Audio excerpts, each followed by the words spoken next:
When I had that right here, I said, yes, please, can you say back? I said, how can I give you like this? No, man. I'm not and you always say, I always tells me. Yeah. I always ask you. Yeah, I do. Monday, I will see you. Well, this thing on Monday, the best shift at now. The microphone Hebrew. But Monday, I will. Big men are here. Please sit down, please sit down. Ah, this is great. I'm happy that we asked you to come here. Oh, look at you. I know, we came down and you talked. I'm going to do a joke on you. Yeah, I'm going to do a joke on you. Right. Sit down first. I'm going to do a joke on you. Thank you. Are you going to get business? Oh, maybe. All right. Okay, maybe one season. So that we can bring him here. So that Monday. So that the wife. Monday, okay, fine. Yes. Okay. Said I'm too close to the cake. You have to be careful now. Yeah, okay. I think you're going to come. You're sitting down there. Me? No. Me? Yeah, you. I sit. Yeah, you sit here. Good. We make sure that, hey, Organize it. the great Bob. Yes, that's good. Where's my registrar? The great Bob. This big, when are we going to have this thing in the staff club? Have you been to the staff club? Oh, yes. Several times already. I miss you. Yeah, well, I was there for the dogs. I went to the farm section come. No. You see, I will. Don't worry.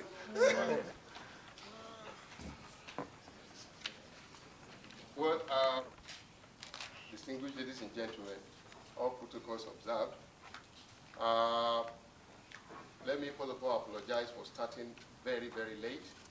I'm very sure that you were all here and you knew why these had to start very late. But nonetheless, we must apologize. These are very hard times. And I tell you one thing, the administration has been working around the clock to ensure that the yearnings of the parents and our people out there is not in vain. The university is set to reopen on Monday, so you know what I'm talking about. We do. Well, let me not waste much of the time. Let me just introduce the dignitaries on the high table. The chairman of the occasion, of course, is our father here, the Vice Chancellor of the University of Lagos, an alumnus of the University of Lagos, Professor Oyewusi.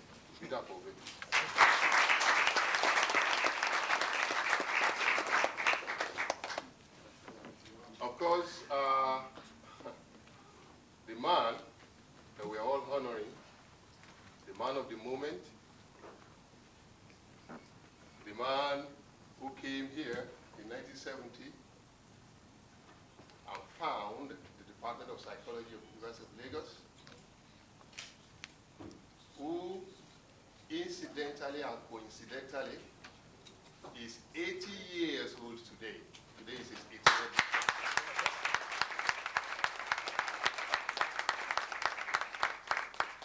Professor Alastair Mundy-Castle.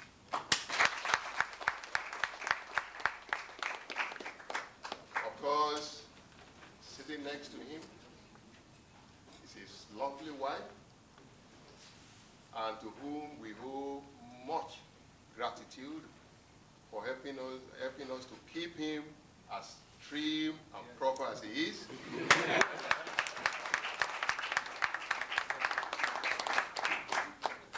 Please don't hesitate. We all call her B. Mundy-Castle.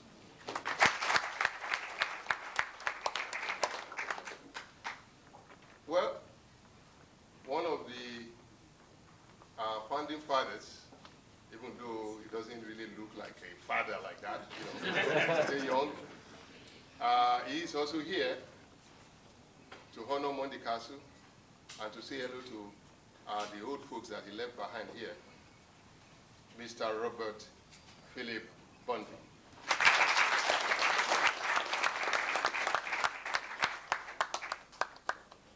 Well, the Deputy Vice Chancellor of the University of Lagos is also here. He's also an alumnus, Professor Jerry Adepoju.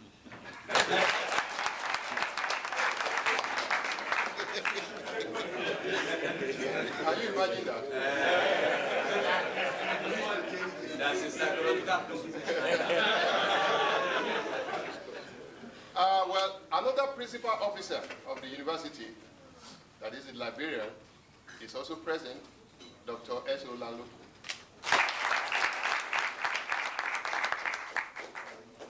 Sitting in between the last two people that are announced, he is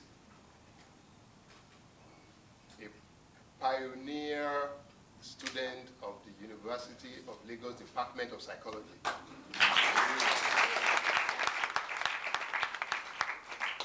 He is the permanent secretary of the Foreign Affairs Ministry, Ambassador Thaddeus Daniel Hart.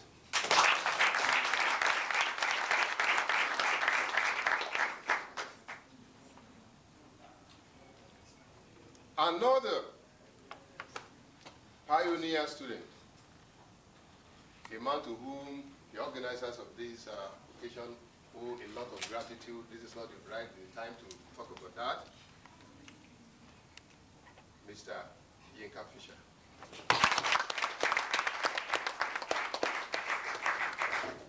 Last but not the least is well, the man I can call the chief host, because you know the Department of Psychology started from the Faculty of Science, then moved over to the Faculty of Social Sciences, where the man who is representing the Dean of the Faculty of Social Sciences is here. The Dean is unavoidably absent. We have Professor Lava, who is representing the Dean.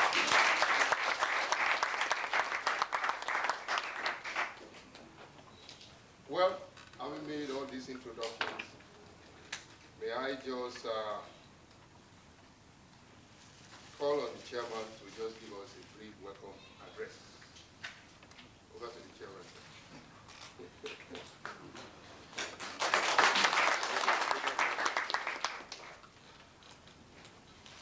Distinguished ladies and gentlemen, the Deputy Vice Chancellor, I thought I had the registrar, the university librarian,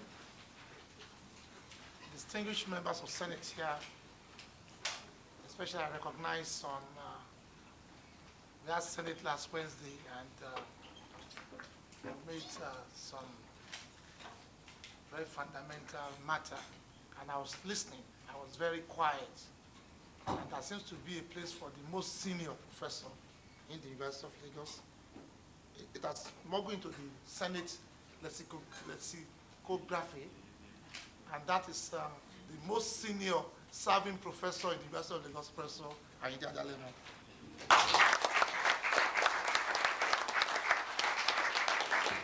I'd like to also welcome and recognize the presence of Professor Eka.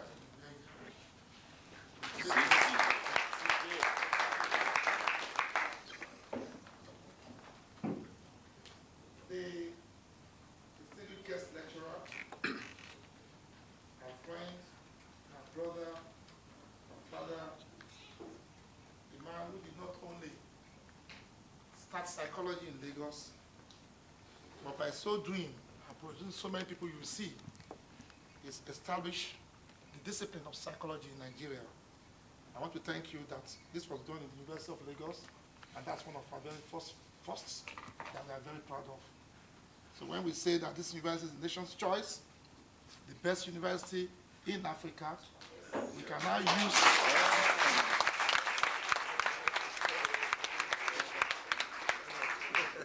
and they ask us why. We will probably say, yes, we have a Professor Mundy-Castle who established psychology in this country, a department that, without doubt, is the best department of psychology in Africa. And also, that not only that, because of the relationship that we had, this is the first time ever in any university that will celebrate a birthday of a distinguished colleague and senior member here. When we were starting here, and this was going to hold at the Department of Institute of Advanced Legal Studies, and we had problems as to whether they would give them power or not. These days, I get vibes, so maybe I have to come to psychology school. I just said, why don't we use the Senate chambers? This is good. This is the type of thing the Senate House is supposed to do. All our focus is on academia. So I thank you for giving me the opportunity to be the first to do this in the University of Lagos.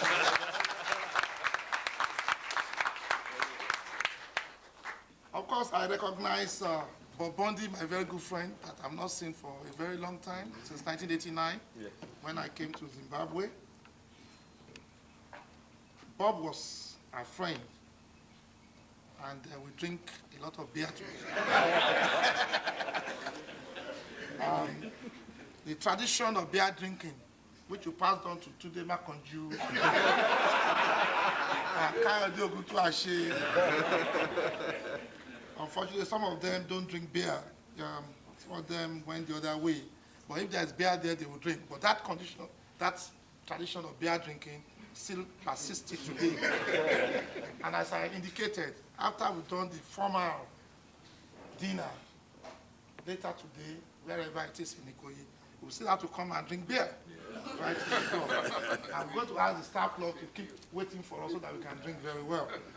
So I want to thank you for coming. I want to thank you that you've kept the University of Lagos flag flying, not only throughout Africa, but even now in England. We are so happy you could be here with us. I also would like to recognize Ambassador T.D. Art. I call him Mr. Art. Mr. Art, incidentally, was the head of Chancery or something when Bob was in Zimbabwe, until he's gone to several places.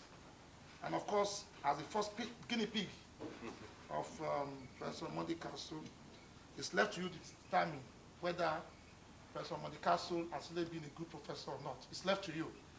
I think it's quite clear. It's 7 up. It's quite evident that T.D. Art is a gentleman, a very proud national, a gift to this country, and the pride of our university. Is one of the very first to be a permanent secretary. And let me tell you, the little I know about foreign affairs, it's not like every other ministry. Foreign affairs, in terms of human resources, is the largest. I'm talking of higher level human resources. And if you go there, you just say you want a PAMSEC, they might show you several PAMSECs. As a matter of fact, at one time, they don't have one PAMSEC, they will have 2 or 3 PAMSECs. For the first time, we are happy that this university produced the permanent secretary of the Ministry of Education.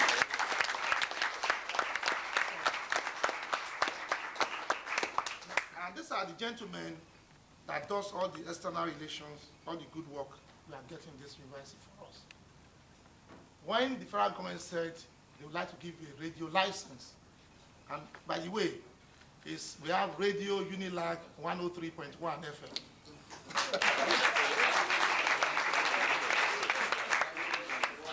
And when the civil servants and they've done all the work to come to council. And in council, they said, well, we have to balance. There's some balancing act. And the president said, I thought the University of Lagos was asking for a radio license. His colleague said, yes, University of Lagos has a pending license. The president said, just give it to them. And we got it, just by presidential fiat. If we don't have good representatives who are advising in council, they will say, let's go and study it. In council, if you do not want to do anything, I will say, yeah, let's set up a small committee. When you want to do it, it's just done. And we are very happy that they are doing very well for us there. Well, my friend Yinka Fisher is there. We left us about 2 weeks ago in a place called Johannesburg.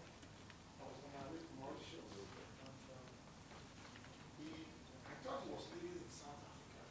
And I said, Yinka, this South Africa is, what's the number of your house? Fortunately, I didn't look at the number to know whether it's a landline or GSM. But whatever that means, Yinka is going to link up that this is our university. We have an e-connectivity with South Africa. I thank you, Yinka, for coming. So, we are here to listen to vintage Professor Mundy-Castle. I welcome you to the University of Lagos. I welcome you to this Senate chambers, with the Senate. I'll seek ratification, but I believe they've granted that this place should be used. And since I have Professor Adalemo here, if I have problems, I'll say he was present, I did not walk out in protest. and that means we are doing what is right. Our university, we have a vision and we have a mission. Our vision and mission is well displayed when you come in here. Our vision is to be the best knowledge-producing institution. That's our vision. We want to say, when you mention university in Africa, you say University of Lagos. And they have to start telling you that there are other universities in Nigeria and in Africa. We want to be the best. And we have all the ingredients to be the best. We have the privilege of having people like Prof Alastair to have taught in this place. And they brought out a crop of intellectuals that we can be very proud of anywhere in the world. We have the privilege of having the best students that pass through our university. This university is a university where, for every position that we have, we can say very proudly that 1,000 other people apply for it. Why do I say that? Our quota for admission every year is 3,000. We get about 287,000 applications for every year in this university. Those are the ones that get to us. That is to say, people scored 200 and over. We do not talk to people who scored below 200 in terms of admission policies at all. So this is a university that has a very great potentiality, has a very great demand. This is a university that has intellectual capacity. Look at our calendar.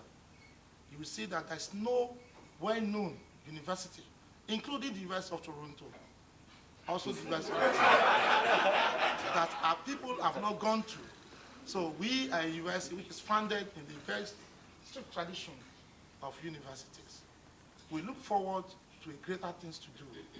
We try to do a restructuring that will position our university to a place where Professor Mundy-Castle left it, because we thought that is the way we have to go. In doing that as well, we want to put our feet on the ground. We want to be very relevant to the society we are in. We are going to be engaging in so many decision-making in the nation.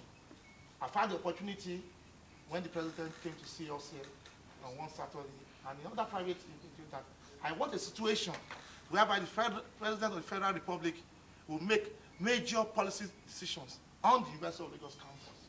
We thought that's the way it should be, so that our total intellectual content, our total intellectual work can be brought to bear on national policies. We believe we can do so. I forgot to introduce that. Also talking of foreign affairs, I have, he doesn't like me to call him ambassador. Don't call him ambassador, simply Professor Alastair. I thank you, I recognize you Not only, but more because you are the acting dean of social sciences. As acting dean of social sciences. So honestly, when we look around, we see that we have all the ingredients to make this university great.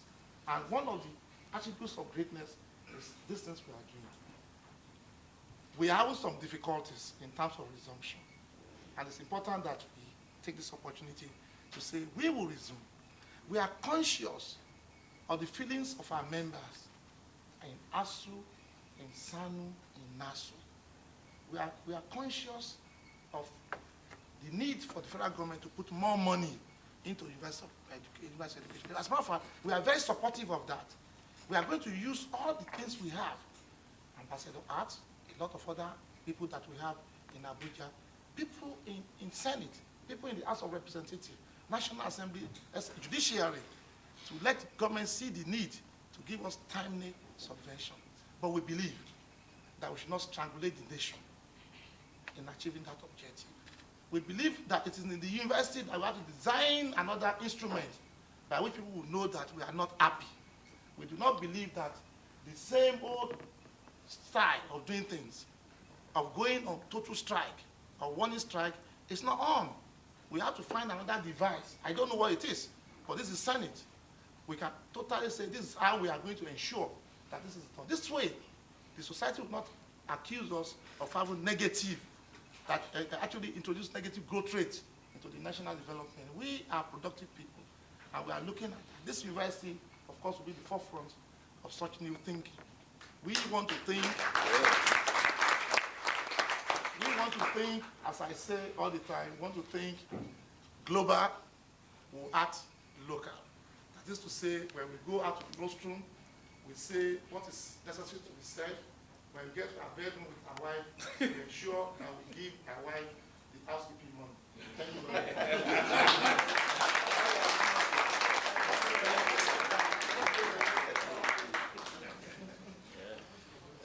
Well, distinguished ladies and gentlemen, can we please give another round of applause?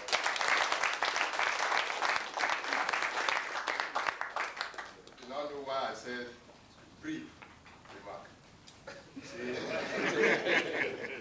For this country. The military governor was an alumnus of the University of Lagos. All commissioners were alumni. And I was told that whenever they have an ESCO meeting, they usually start by saying, great Akokites! So great Akokites! Great Akokites! Greatest and the greatest and the greatest and the greatest! Thank you very much.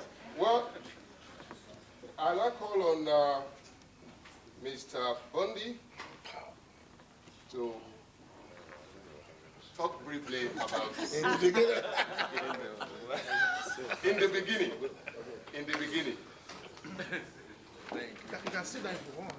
If I may crave your indulgence not to greet everybody, there are just so many people here who I would need to recognize, and I've only got 5 minutes. I think I'd probably take more than the 5 minutes just going through everybody. So maybe I'll just sort of get straight on with what I've been asked to talk about.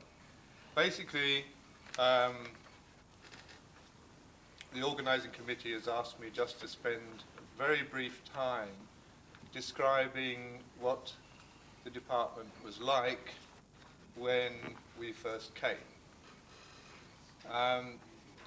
What actually happened was that in Britain, I had met the late A.T. Abiola and had applied for a job to come here to be a lecturer at the university in psychology. And unbeknown to me, Mundy had also been given the chair of psychology. And one morning he arrived where I was in Bristol, and I received a message from the late Professor Mundy-Castle saying, would I come and meet Mundy? Anyway, to cut a very long story, which still goes on, I might add, a long story short, it ended up with him saying, well, my name's Mundy and your name's Bundy, and I think we're supposed to work together. And I don't know whether any of you saw the television program a couple of days ago where Mundy was interviewed. Mundy was interviewed on Yinka Craig's program, and then Tunde and I were interviewed as well. And when I was introduced by this young lady, she said, "Oh yes, now Bob Mundy." So that has always been my problem. Anyway, so we came, and Mundy came just a little bit ahead of me, and I think it's true to say when we arrived, there was an embryonic department in place. The late Abiola had set the wheels in motion. There were, if I remember rightly, 2 years of students, many of whom are here in this room right now. And where were we? We were in an office just in a building over here, weren't we, somewhere? I'm not quite sure where it is anymore. Yes, that's right. And there were other people. Paul Anongo was here. He left after a relatively short time to become a politician and further his own other interests. Who else was here? Rodney Ashton was here. He never really quite settled down, I don't think, Rodney, and one day when he discovered a little small scratch on his car, only the scratch was in green paint, and in those days university vehicles were painted green. And he said, "No, that's enough, I'm leaving," and he was gone. So 1 week, he was just gone. So he went, I think he went to Australia or somewhere. Yes, that's what I was going to say. That's my next one. Yeah, the next one is somebody who's very dear to all of us, and that was B. Ashen. She was a remarkable woman. I think she was Canadian, wasn't she, from Canada? Yeah. And she had adopted a couple, 2 young girls, and she was a single-parent family in those days, and it wasn't easy. And she became a very important member of the department with her warmth and, I think, humaneness. And she was almost like a mother figure in many ways. Other people, who else should I mention? Well, I think I must mention Obolu Okonji, who came and stayed for a while until his untimely death. He was to be one of the first people here, apart from Mundy himself, of course, who were extremely well known throughout the international world of psychology. And of course, many of our students have become, have followed in his footsteps. As for Mundy himself, well, I think most of you know very much about what Mundy did. We've been hearing in the last couple of days so many anecdotes and stories about the way in which he, I suppose he left his personality really. He created the department in many ways. I was going to say in his own image, I shouldn't say. But anyway, I mean, he obviously left his mark. And as I said yesterday, when we were making somewhat emotional speeches, at least I was, I also think at that time we could not have done it without those of you who were students. You know, it was one big family. I mean, it wasn't us or Mundy telling everybody what to do all the time. I mean, it was very, very much together. And I'm personally very happy that my friends are still here and they're still my friends. And I'm very pleased to be here. I'm only supposed to speak for 5 minutes, and I think that's probably my 5 minutes. Not very much about the beginning of the department. The department grew from that time with Mundy. It's a very, very capable leader. And if I might beg your leave to be slightly irreverent, not irrelevant, irreverent. Maybe I would just say that if this talk was supposed to be in the beginning was the Word, and the Word was with Mundy-Castle. And the Word was Mundy-Castle.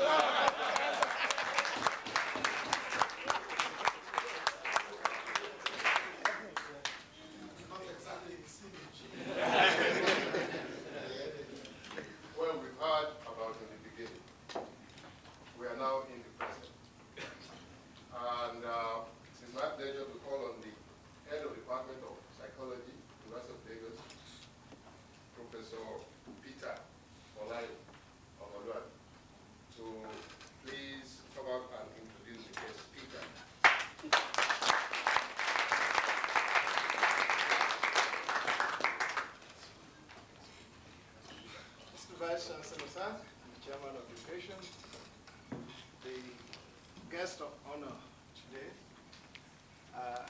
distinguished personalities on the high table, ladies and gentlemen. Well, we are here gathered today to honor our great teacher and leader, the person of Professor Mundy-Castle. Now, he was born on 28th of March, 1923, which makes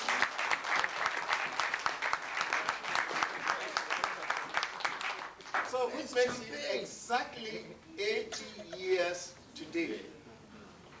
So it is a unique opportunity indeed.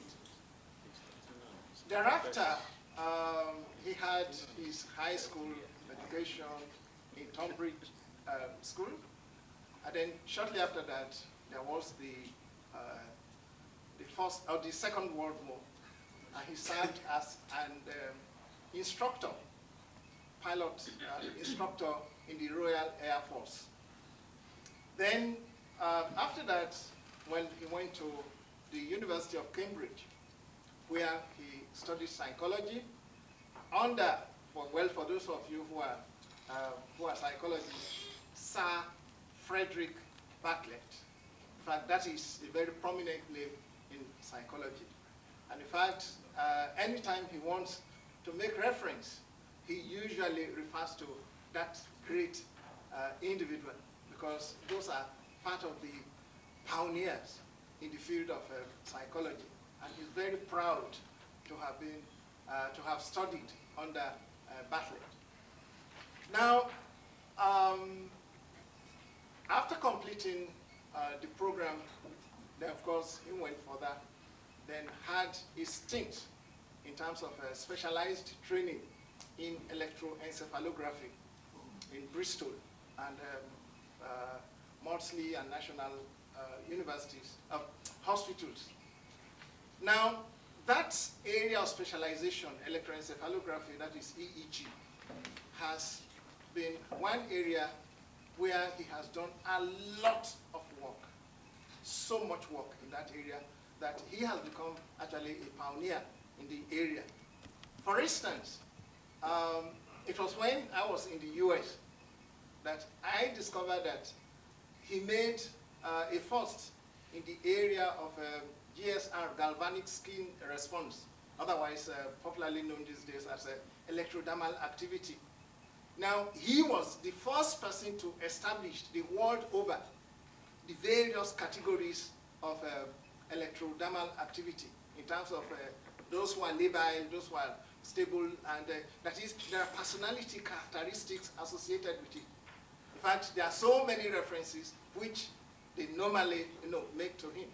And that happens to be a major area in the field of biofeedback. So which, which is very, very popular, both in clinical psychology as well as in medical psychology. So he's a pioneer in that area.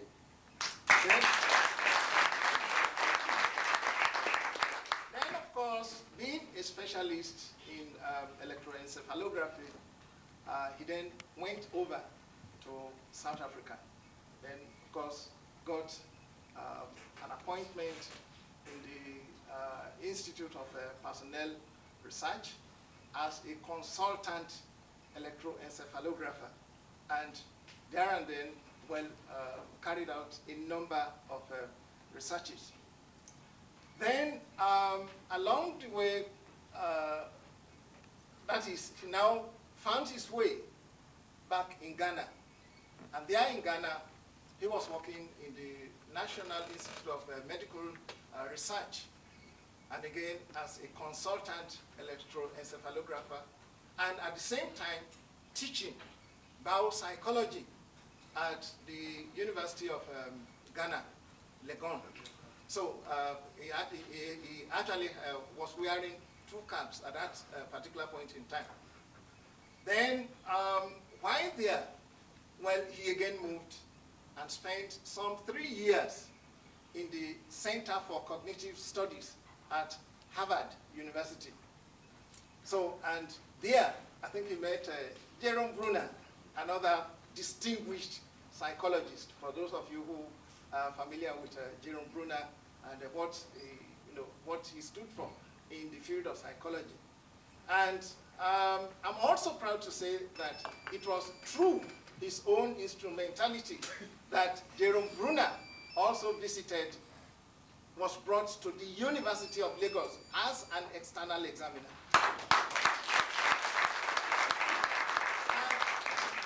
We have had so many distinguished and prominent people all over that have been able to, that were brought over. So, and we thank him indeed for that. Now, it was while after that, that in 1970, that he came to Nigeria as a professor and head of the Department of Psychology. Now, like it has been said earlier on, when he came in, the Department of Psychology, which was situated in the Faculty of Science, was relatively young. So it was more or less building the department from an embryonic stage up to the point at which he eventually left it. But then throughout the period he was here, it was more or less a lot of teamwork, and he cooperated with both the staff on the ground as well as people from outside the country to ensure that the Department of Psychology actually took its root very firmly. And I'm proud to say that I'm lucky to have passed through the Department of Psychology, University of Lagos. Now, this is based on the fact that I've had the opportunity to be outside the country and to interact with other psychologists. And quite often, what often comes out is, oh, you know so much. How come? I said, well, but I read psychology. Now, I now discover that our program, undergraduate program in psychology, was much deeper and broader than what you had in other parts of the world. And it's a situation in which you can hold your head high anywhere in the world, coming out of the Department of Psychology, University of Lagos. And for that, we actually owe a lot of gratitude to Professor Mundy-Castle. Now, in the area of publications, well, he has published quite extensively. Then started off with EEG, then he branched off to developmental psychology, has done a lot of work, particularly with mother-child interaction. And again, one first that he scored, even in that field, was the concept of intersubjectivity, which relates to the interaction between mothers and 2-year or 2-day-old babies. In fact, they carried out a lot of extensive studies at Idiaraba College of Medicine, studying children right away from the day they were born. And they were able to establish that a child that is a day old is able to see, can perceive, can differentiate between objects at that age. Whereas the conception before was that a baby that was born is the tabula rasa concept, that is a blank slate on which something has to be written. Now, ladies and gentlemen, on the basis of this, you now meet our guest of honor, and he will be telling us more about that. And so, we are proud to have you here today, and it is a pleasure that you were able to come at a rather very short notice. Thank you very much.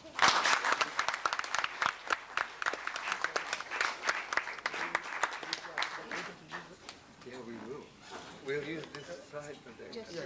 Okay. Well, Mr. Vice-Chancellor and all distinguished people here, and ladies and gentlemen, and everyone, all my old students and friends and so forth, I'm very happy to be here to deliver this address. Now, trying to cover 50 years of psychology, which is what the title of my paper is concerned with, in a short time is like one of those Nigerian air travelers that Yinka Fisher mentioned the other day, who tried to fit a bulging great bag into the limited overhead space in an aircraft. So I shall touch on significant work along the way in my journey back to Lagos to celebrate my 80th birthday today. Now the title, of course, is 50 Years in Africa, plus or minus 2. Some of you might know what plus or minus 2 refers to. Reflections of a cross-cultural psychologist with special reference to cultural differences in social and technological intelligence. In 1946, I found myself being debriefed from the Royal Air Force and confronting an early form of psychological interview panel. An intimidating member of the panel asked me, what type of job do I want to take up now that the war is over? Not having any idea of what I wanted to do, I replied nervously, well, I had thought of psychology as a possibility. There seemed to be an implicit silent applause from the panel as their leader said, good, that's about the only thing you're suited for.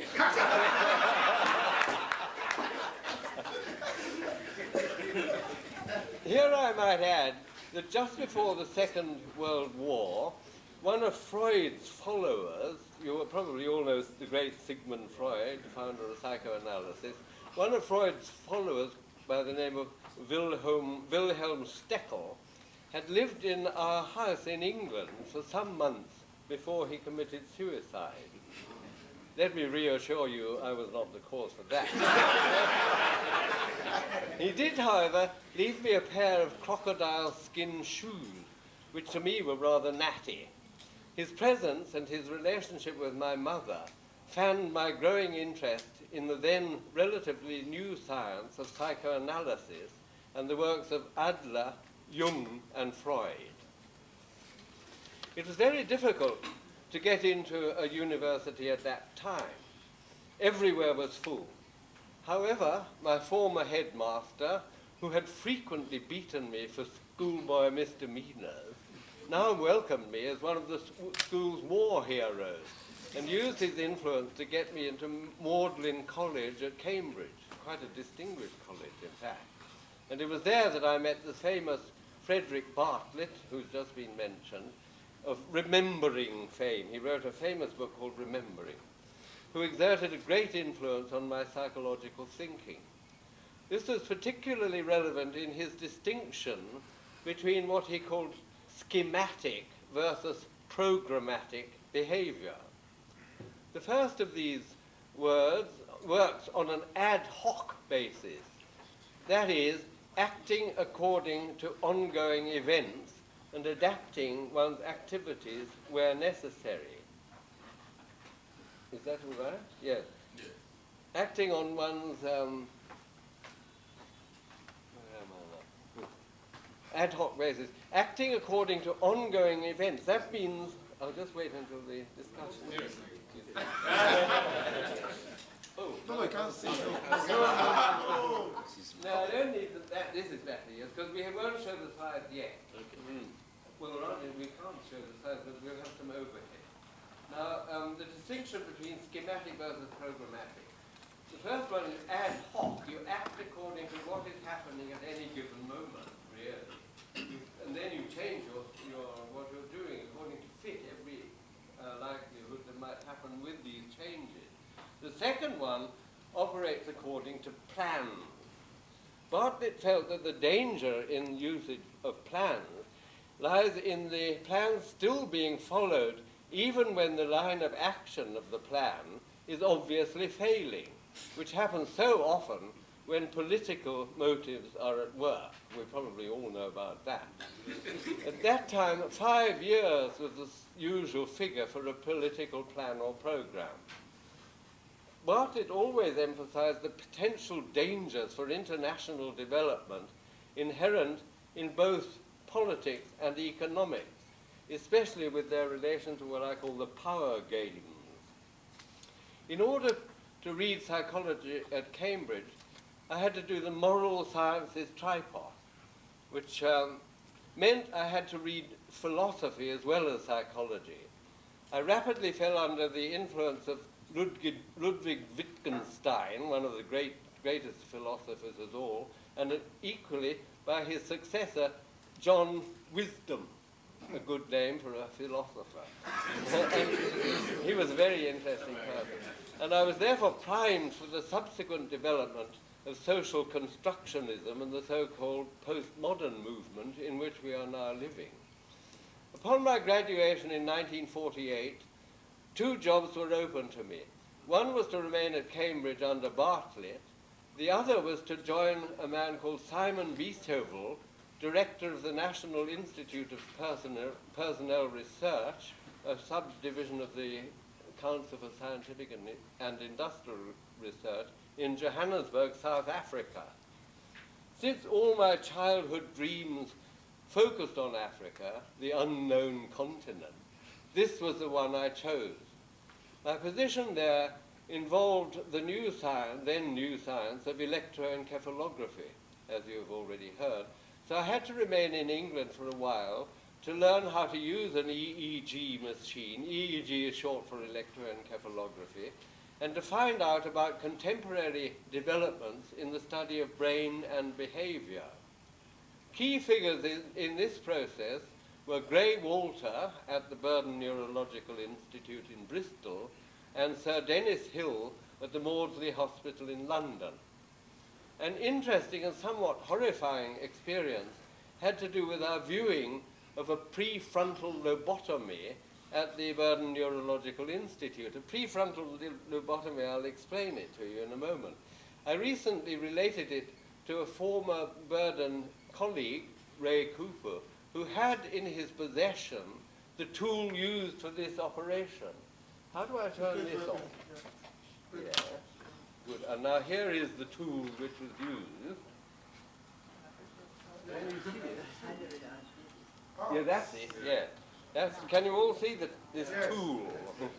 Now, and wait a minute. Who had the tool?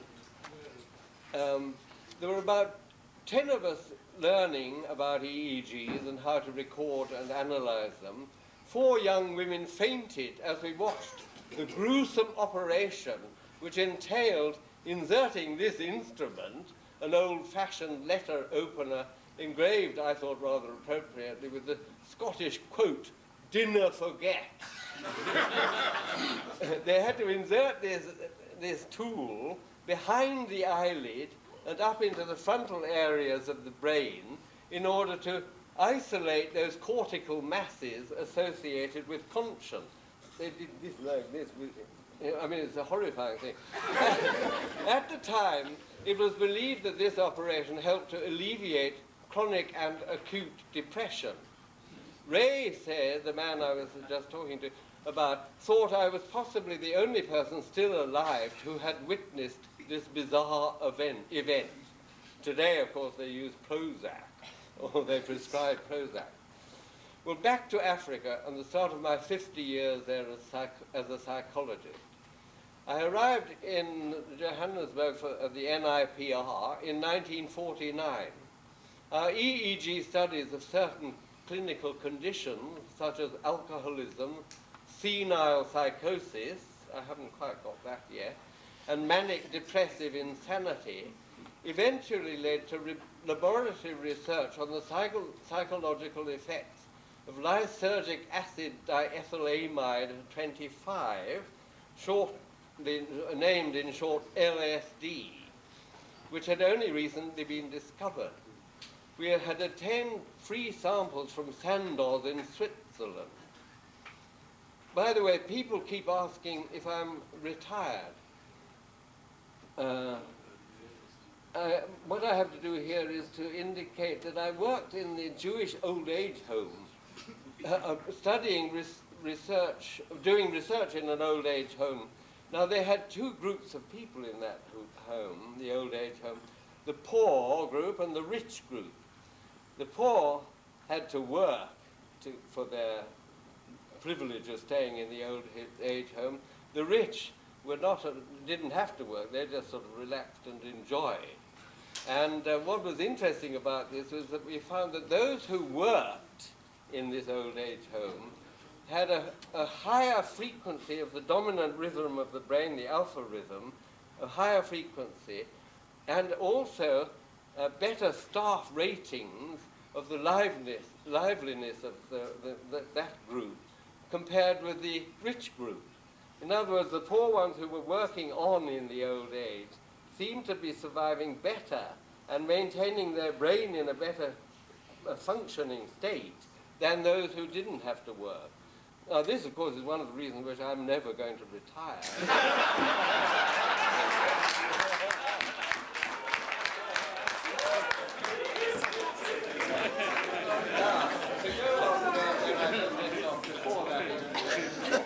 We obtained 3 samples from Sandoz in Switzerland, together with several other psychoactive concoctions, namely mescaline, psilocin, and psilocybin, which then, of course, was quite legal. Being the instigator of these studies, I chose to be the first subject. Now, this was an incredible experience, of course. It was an eye-opener on the beyond, perceiving the entire universe within the total cosmos. It was an amazing and unforgettable experience. It's quite undescribable, actually, but it had a colossal effect on my whole future life, really. Well, we continued for about a year conducting this research with various kinds of drugs, especially mescaline, including ingestions under non-laboratory conditions, thereby creating more favorable, non-anxiety evoking conditions. This, of course, all psychologists will understand this. Anything you do in the lab is artificial. Anything you do in free, your being yourself, is not artificial. Like here, we're not artificial because we're all together with each other and reminiscing and things like that. Well, this to me showed the fallacy of laboratory research for studying the human psyche and associated phenomena. Many people were interested in participating in it, and at one time a photograph appeared in one of the daily newspapers showing me flanked by 2 attractive females from my department with the caption, "They'll go mad for him." Well, this research changed my conception of reality from the determinist philosophy being exerted upon me by the International Neuropsychology Fraternity. My new philosophy helped me to understand many aspects of my encounters, not only with English people of social backgrounds different from my own, but also with people from other countries, especially Africa. I developed a mode of interpersonal openness which both adults and children seemed readily able to understand and to appreciate. I found this ability to be very helpful throughout my 50 years in Africa. It yielded many wonderful relationships, both transitory and long-lasting. My EEG research in normal and abnormal contexts elicited a great deal of international interest, and I was receiving about 25 reprint requests every few days, as well as being invited to many conferences overseas. It was all very exciting and demanding. However, life in South Africa in the 50s could be very difficult for a person like me, who held little regard for the divisive apartheid laws. I had many African, Asian, and so-called colored friends, and held illegal, that's because I invited them to my home, illegal parties at home, which of course were closely observed and no doubt reported on by my various racist neighbors. Things were getting pretty tricky, especially as my girlfriend at the time, Dolly Hassim, who was to become my wife, was classified as colored. Thus, when I was invited to become the principal research officer at the National Institute of Health and Medical Research in Ghana, I accepted with alacrity. Such was my relief at leaving behind the disarray and complexities of my life in South Africa. I welcomed the constant flow of champagne-filled glasses that were offered to me as I flew first class for the first time. And so it happened that I was in a somewhat inebriated state on arrival at Accra Airport. There, before a lineup of welcoming co-members of the Institute, I exited from the aircraft to fall flat on my face. Not an auspicious start for somebody who had been hired to set up a laboratory, not only for clinical EEG studies, but also to conduct appropriate psychological research for national development. There was, of course, no problem. Everyone was delighted to meet me. Perhaps not quite the same had I been flying from Ghana to South Africa.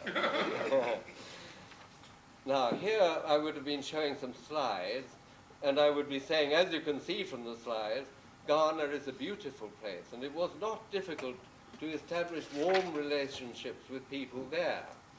Everything was so different from South Africa.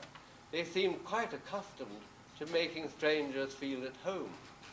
In addition to setting up an EEG lab and training its workers, I chose to study children's development in towns and villages throughout southern Ghana, recruiting as research assistants senior students from the education department of the University of Ghana, Legon. Given careful, you would have been seeing a lot of slides all this time. Given careful instructions, they made observational studies over time of the lives of children aged from 1 to 5 years in their hometowns and villages. The students recorded everything they saw and heard that was going on around the particular child they were studying, resulting in a fascinating set of reports. The whole operation took about 4 months, and I drove my trusty Volkswagen to visit each field site for several days to sensitize myself to the ambience of the setting and to meet the families and friends of our research students. I usually stayed in their houses and was able to evaluate the in-context conduct of their research. It was these observational experiences that led me to propose intelligence as a complementarity of 2 major components, social and technological. References Mundy-Castle 1968 and 1974. I've got these references for you. Subsequently, this cultural bipolarity has been referred to as collectivistic versus individualistic, notably by Siegel, Drasson, Berry, and Portinger, 1990-1999, and as interdependence and independence by Greenfield and Cocking, 1994. Both of these books, they've written nice books there, recognize that it was I, Mundy-Castle, who was the pioneer of this kind of research. Well, that was very pleasing to me, of course. Other work in Ghana of relevance to this paper included studies of pictorial depth perception. That was published in 1966, especially explanations given by children of what they saw in the pictures. Here I would be showing you these pictures. For example, there was a rope, there was I mean, it's not easy to do this without the picture, but there was a horizon line, which they saw as a rope. And they said this rope would be to tie up a goat, which was a deer, while they would be dealing with the elephant, that's killing the elephant with a bow and arrow, which is all rather, it doesn't work without the slide. We did many EEG studies, both of normal and clinical subjects.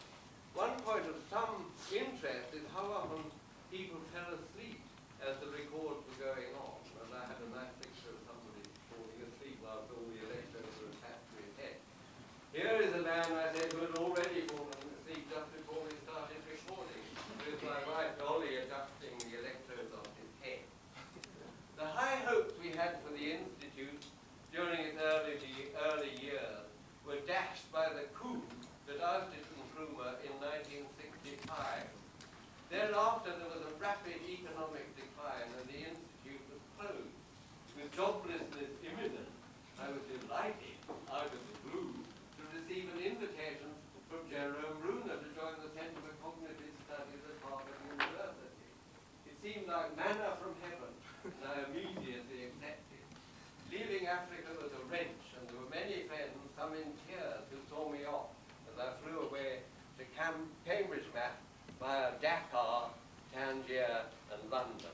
Next to Dakar, I put some exclamation marks because I had a rather bizarre accident in Dakar, and it took me several months to recover, so I was delayed in my return, not only to Tangier, but to London and America, but I got through all that in the end.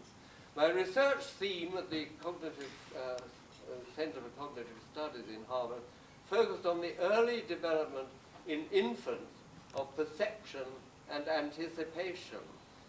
This reminds me of what somebody said earlier, chairman of the department, I think, of the early development in infants and children. It's here that we began to discover the development begins at birth, or not before birth is going on. I was studying perception and anticipation in collaboration with a man called Jeremy Anglis. For this I devised an infant visual anticipation box, a simple structure made of cardboard. It worked very well and enabled us to make more sophisticated electronically based model like this. Now this I can show. Is this it? Yeah. Which way around is it? Is that the right way? Yes, I'll have to stand. You can see it. Can you read it? Yes. Oh, well, I'll read it to you like this. This shows one observer, O, that is this guy, of the two who watch the baby. Two people are watching the baby. Each one is watching through a one-way mirror, which is M, and their heads covered with a dark cloth to aid one-way vision. I mean, so that the baby couldn't see. Here's the baby and this is the observer. There are two of them side by side looking through different windows. And the baby watches the ball, or the balls actually, because there's one for each window, which is raised and lowered automatically through windows in the screen. The observers control the balls and signal when the baby is looking through their window by means of a switch connected to a recording device and an automatic presentation control box in a separate room. Well, in effect, what this is doing is to actually objectively observe and record where the baby is looking according to where the ball is. Initially, the baby would just look in one place all the time. Have I got it? Yeah. Yes, in one place all the time. But as they get a little bit older, they start moving their eyes from one window, and then when the ball goes, they stay looking at that window, and then it drops in the other window, and then they look that way.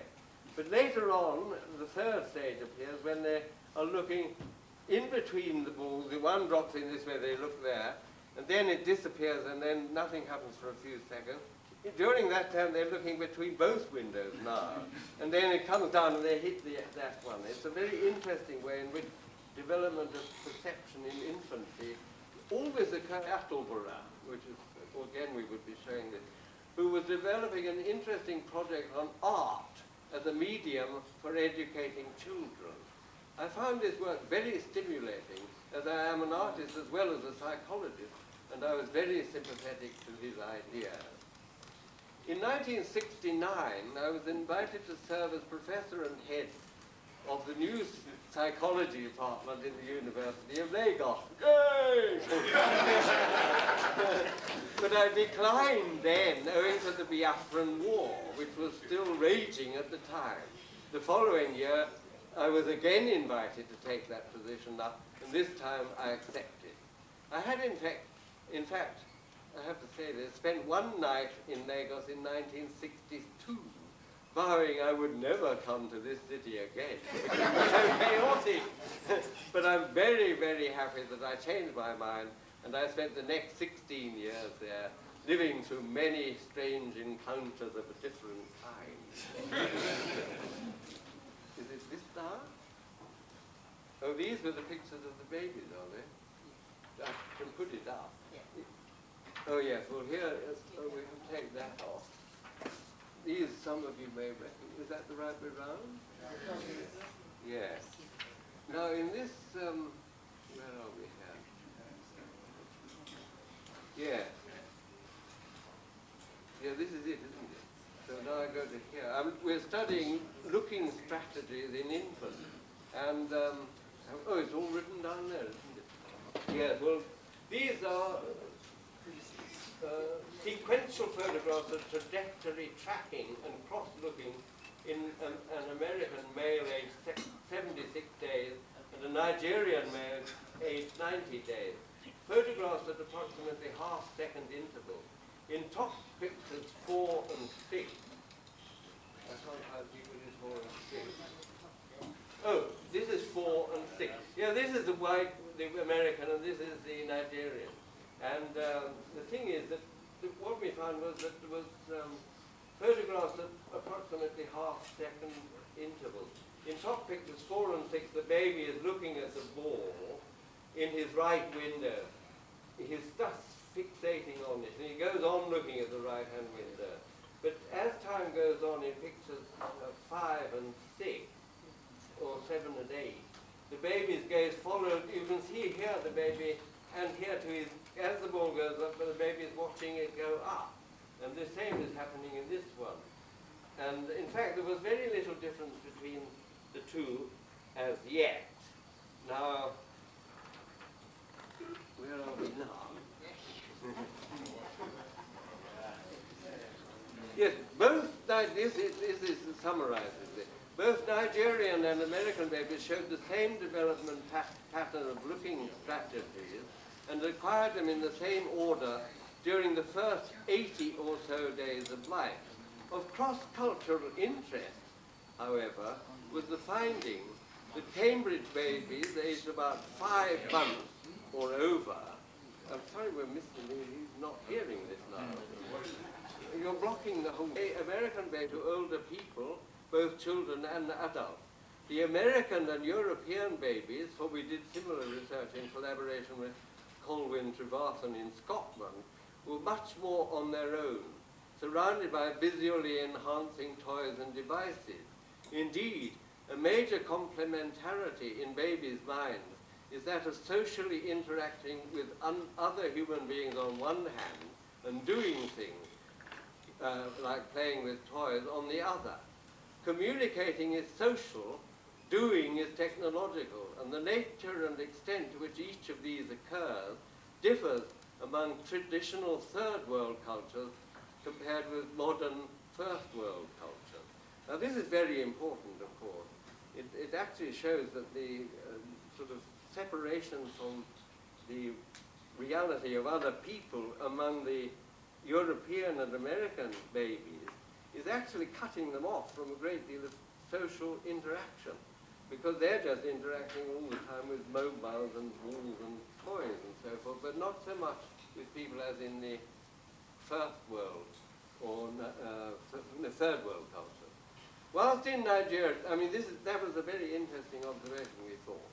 Whilst it contributed to the whole concept of the social and technological intelligence, whilst in Nigeria, I was invited to present a paper entitled Social and Technological Intelligence in Western and Non-Western Cultures. That was in 1974, at a conference called Cultures in Collision, held in Australia. This paper was reprinted in Ghana in the same year. This paper aroused considerable interest. It also engendered significant criticism from a delegate who had been evicted from Uganda during the Idi Amin regime, along with many others who were not black Ugandans. He asked me how I could say that there is social intelligence among Africans when you have people like Amin. My reply was that I wasn't referring to one country or one man, but at the same time I started thinking very deeply about this question and quickly realized that the fate of many an African country was not in the hands of the majority of people living in it, but of the minority who are ruling it through some kind of selfish desire for total power. Quite an interesting point, I thought. your face for about 1 minute, then resume normal. Leave your chair and go out of sight of the baby. Mothers were then replaced by a stranger for 1 to 2 minutes and then requested to return. These at the time who would come to enjoy the show and understand everything that was said. Perhaps the most important feature of this method was the audience interaction with the actors, who carried messages not only about AIDS, but also child abuse, women's rights, and environmental issues, and much more. It's a very, very powerful instrument which needs to be used much more. Concluding statement. When I first went to Ghana, my eyes were opened on a new world, as I wrote in my 1968 paper entitled, I'll just describe it in the way I say it. I don't know if any of you know Morse code, but the title of this paper was, well, I can't. That's SOS, da-da-da, and SOS, save ourselves. Now, Bruner, he became very interested in this. He was a more naval man, and he called it his Mayday paper. The Navy says, Mayday, Mayday, that means they're in trouble. It was not unlike the place I had dreamt of as a frustrated middle-class schoolboy in the England of the 20s and 30s. It took some time for me to formulate what I was experiencing and to call it social intelligence. I talked of acting in the light of others' views, of work as pleasure rather than drudgery, of tact, interpersonal ease. Interpersonal ease, that's so evident in West Africa. Here, like everybody, when you're a stranger, you feel at home. Go to America or England, you don't feel at home at all if you're a stranger. They're very difficult. They're lacking in social intelligence. I talked of acting in the light of others' views, of work as pleasure rather than drudgery, tact, interpersonal ease, unself-consciousness, and a ready acceptance of others' values. Such social harmony is what the world at large would seem desperately to need. I still believe in this statement, but recognize now only too well the destructive influence of technologically dominated politics and economics, where technology is put in the front is actually sacrificing the whole humanity of the country. I think this harmony can only be achieved through a combination of social and technological intelligence into a total or global intelligence going far beyond either, which might lead us into a more unified, ecologically and socially sensitized world. The question is, how are we to do this, given the barriers created by greed for power, along with the growing divide between first, second, and third worlds? We've got all three, and we can see this happening right now, of course, in the current wars which are going on, ridiculous wars. I believe the solution lies in the manner in which children are brought up. The pattern of contemporary education in Western cultures, which is now being transferred to third world cultures, launches children into the primacy of greed, power, selfishness, individualism, and living without thought for others. Examples: open-cast mining, the ravaging of forests, the desecration of nature, road rage, the growing waves of aggressive delinquency of children living in poverty-stricken housing estates in first world countries, social aggression. These are all signs of a society lacking in social intelligence, a society powered primarily by technological greed. I believe that the new wave of children and the world they live in can only survive given the empowerment of social intelligence as basic to technological know-how. To achieve this empowerment, I submit, is the task of cross-cultural psychology today. M-Y-N-D instead of M-I-N-D. M-Y-N-D. To differentiate it from other very different uses of the word that you will discover on the internet. Now, for M-Y, me, you, and your picture, this mindscape. It's quite an interesting idea, but I wanted to paint there are hundreds of things called mindscape, but nothing like painting another person's mind.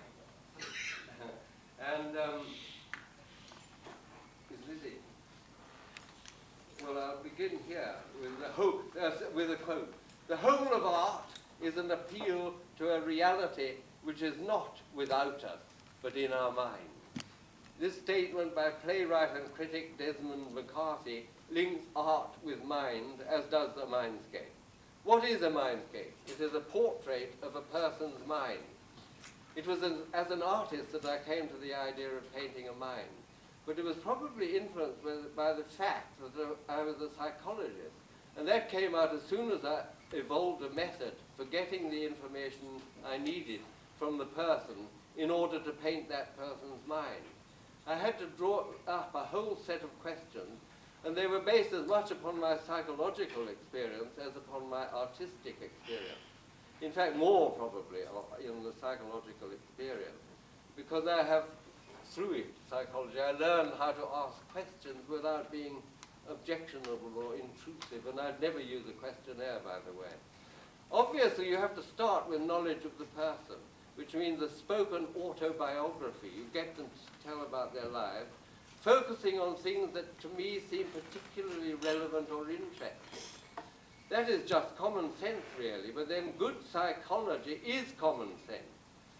When starting the prelude to a mindscape, one needs to get information about what the person is thinking, what they feel, what they have experienced, memories, especially highly significant ones, family settings, likes, dislikes, ongoing problems, and many other aspects of life.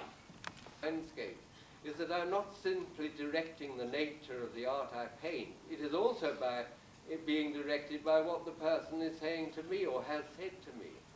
How that person answers questions and other aspects of what goes on during the interview in terms of non-verbal behavior are all relevant as well, and will probably come into the mindscape.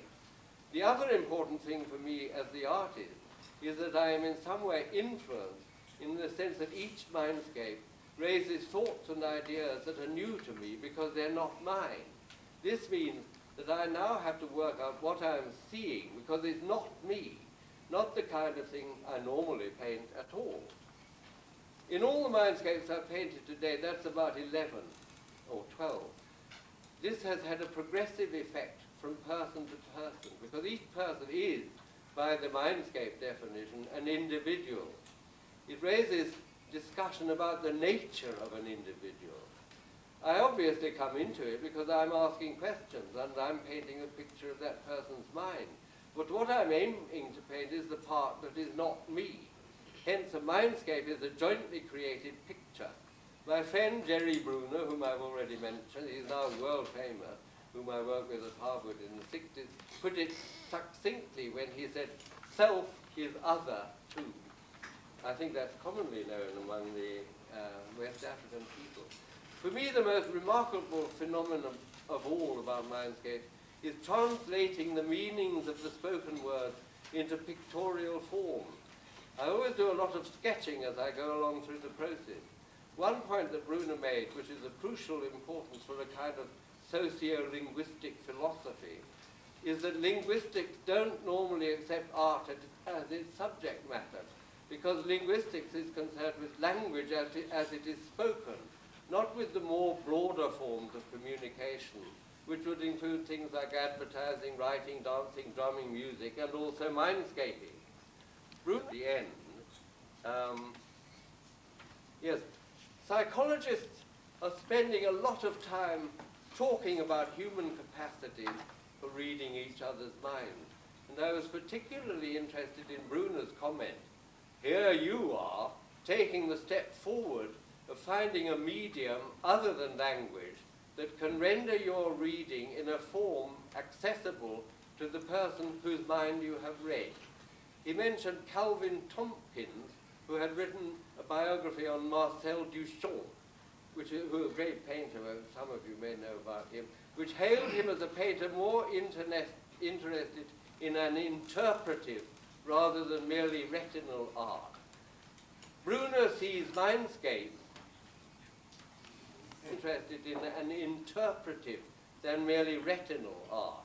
Bruner sees mindscapes as much the same thing, but in a strikingly more dialogic form. Well, I'm going to, is this the end now? Yes, now read something here from the mind. We will just read it. I'll just read you one letter that Mundy got from one of his landscapees at Tembe. After he gave it to her, when he handed this landscape picture, this portrait, because he always has them framed and he hands them over, when he handed over to Tembe, she just burst into tears. It was during her lunch break she came to get it. And when she got back to her office, she sent him a fax message, and this is what it said. Dear Mundy and B, my mindscape and I are undergoing an intensive bonding process, so I thought I should write while I'm still in the throes of passion. You have no idea how completely and thoroughly delighted I am.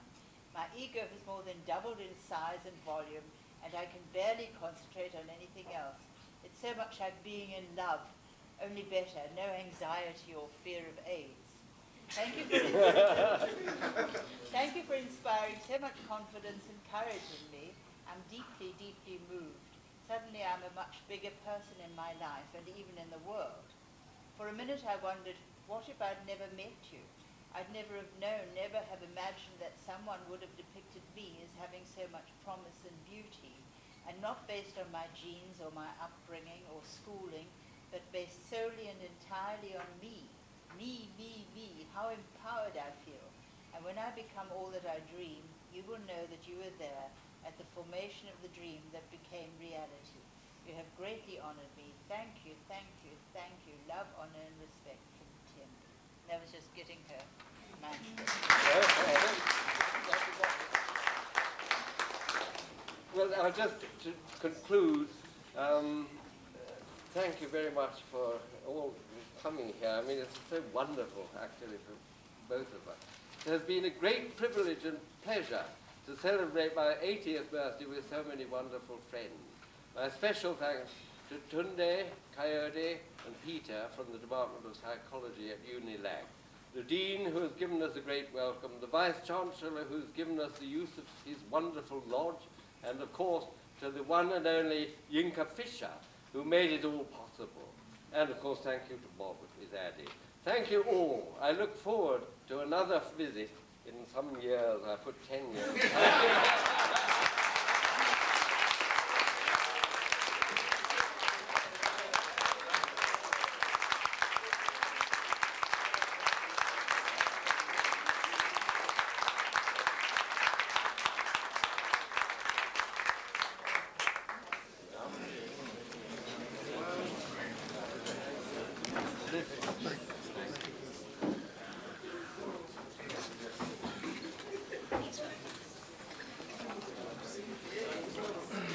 Gentlemen, I'm a little bit scared to speak after the distinguished lecture. Of course, we shouldn't have expected anything less. After all, masterpieces do come from masters, and we have definitely had one. We thank you very much for reminding those of us who knew about your work, and for telling those who did not know about the great work that you have done in Africa and outside Africa. And we wish you many, many, many more years of wonderful research and our papers that will definitely move this world forward. Thank you very much, sir. The organizers of this lecture have also slipped it in such a way that Professor Mundy-Castle can cut his 88th birthday cake. We have this beautiful cake here, which he will cut and we will all share with him. May I call on the, oh, Dr. Agilkewa. Is that a similar?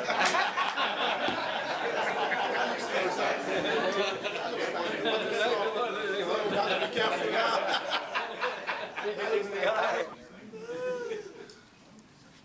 So I think I'll call on the chairman to please direct How? the cutting of the cake. How? Yeah. B, please join, please. Mundy. Ah, Oh, okay. What about it? just hold on. Shall I do it? Yes, yes, you do, but wait. Hold on. Don't do it. Don't panic. No, no. Don't panic. Don't panic. Yeah. Yes, I stand this Oh, side. yeah. Right. We're going to have a wonderful time doing this. Let me say how happy and fulfilled I am. You're giving a wonderful lecture. For some of us, it might look historical. For me, it's not. Because I'm working on a project which I started from artificial intelligence, neural networks, and I'm trying to have a connecting model between the mind and the brain. I'm using all the tools of what we call neural arithmetic. Now I can look at mindscape to do it. So thank you for teaching me about that. Now, I would say that, you know, you talked about respect in African tradition. Yeah. Professor Adelemo will come and do this. Thank you, Professor Adelemo, please. Thank you.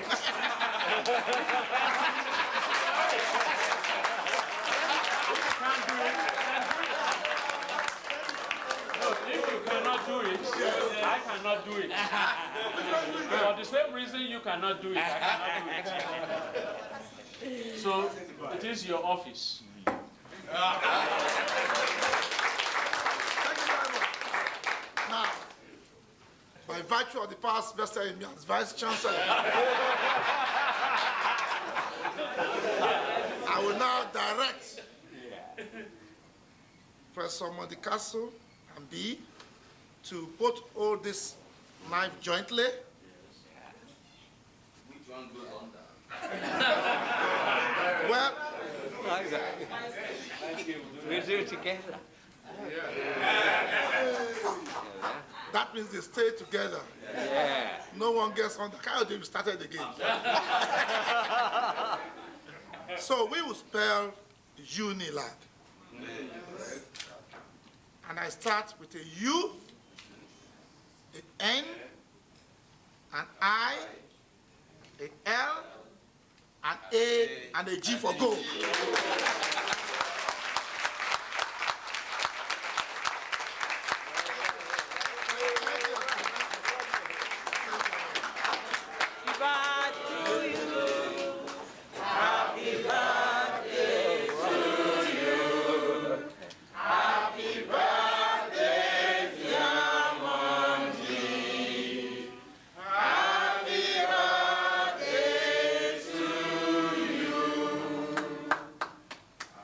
May the good Lord bless you.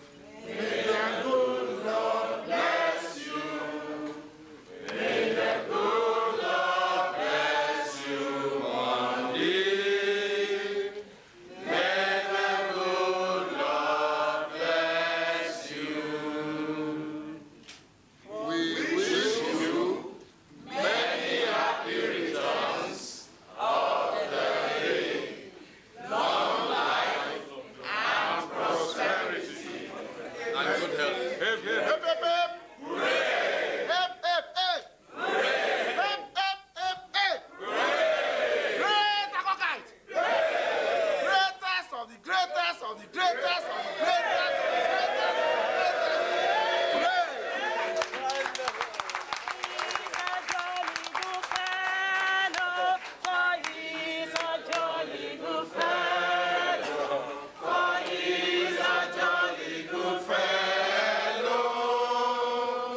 Hooray!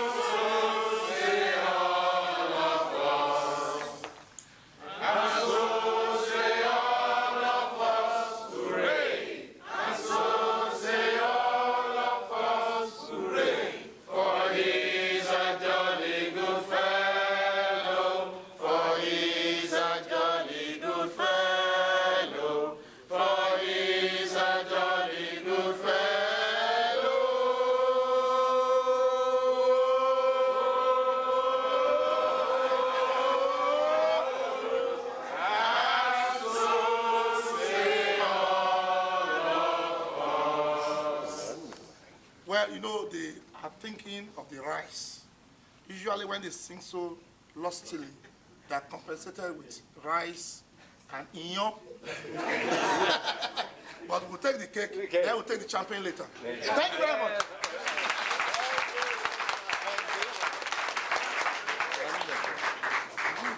Please sit down. Well, the next item on the agenda is the presentation of a gift to Professor Mundy-Castle. I will now, as we have the father of Unilag psychology, so also do we have the mother of Unilag psychology. So it is my pleasure to call on Professor Bamidele Adepeju Folarin to please present the gift to Professor Mundy-Castle. Great Abacus!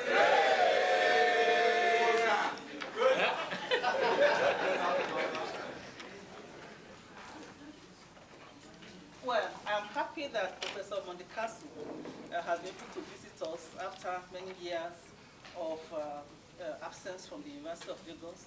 And I'm particularly happy that he has done a lot of work, carrying on research, and he knows more than, as a psychologist, he knows that one thing a person must not do is to retire. Because the moment you retire, the brain retires, and the brain can scatter. And he knows that. So I'm glad that you have not retired, you are not tired, and you look buoyant and vibrant, and I'm happy to see you very fresh and very buoyant. So it's my great pleasure to, on behalf of the members of the Department of Psychology, to present you with a gift, a token of our love for you, and a birthday card for you.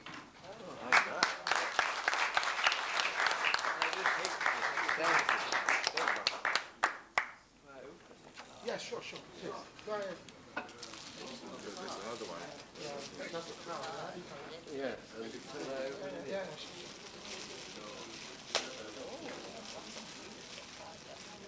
Oh, wow. Beautiful.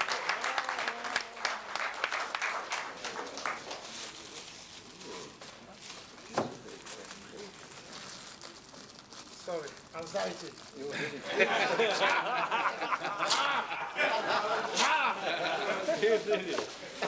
Very good. Oh, wow. Oh, how beautiful. That's wonderful. Isn't it? Oh, very good. Yeah. Well, thank you so much indeed, everybody. What a wonderful gift. The Mundyfest.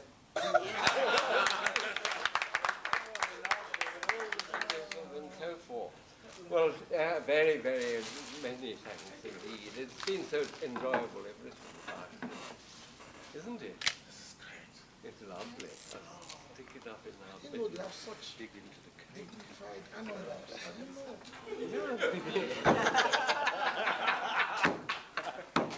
Do some Very Oscars good too. after. It is very nice. It's also my pleasure to see Bob here after how many years, and it's nice to see you. And you are very much welcome back to your department. And this is a token of our love for you to remember this day.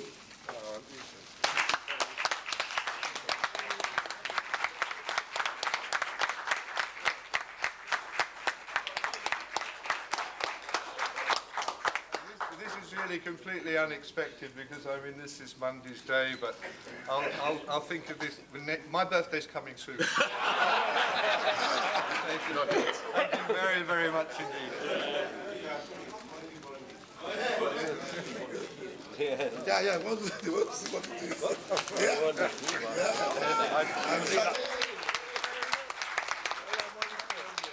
How beautiful, yeah. Oh, lovely. That's super. That's beautiful. Very super.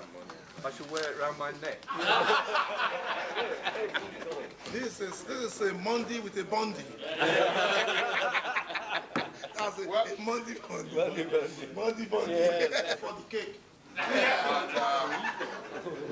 Well, Just listen to the closing remarks.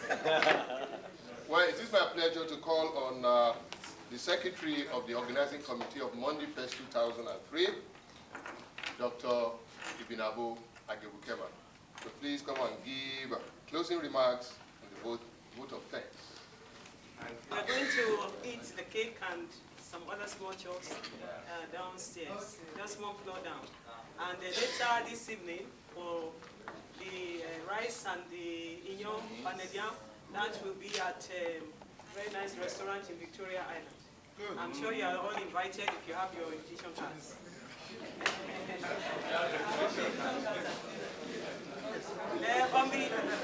Mr. Vice Chancellor, sir, Chairman of this occasion, our special guest of honor, the highly esteemed Professor Alastair Mundy-Castle and his wife Bee, and our very much loved and esteemed lecturer, Mr. Mundy,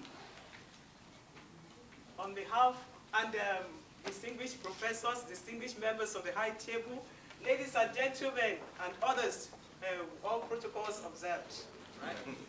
On behalf of the alumni of the Department of Psychology of the University of Lagos, and the members of the organizing committee of Mundyfest 2003, I'd like to thank all of you for making this occasion possible, for leaving whatever you could have been doing to come and be here to join us to honor our special guest, Professor Mundy-Castle, on his 80th birthday. Thank you very much for coming.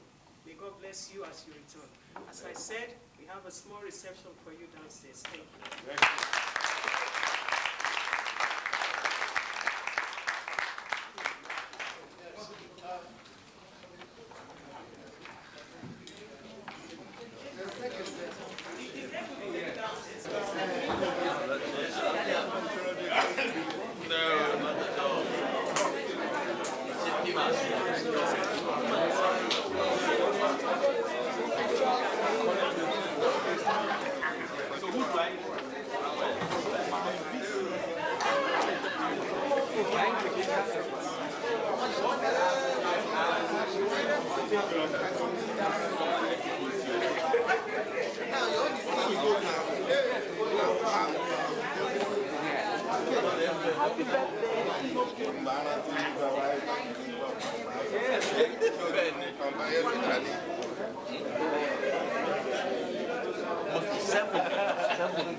I was hoping not.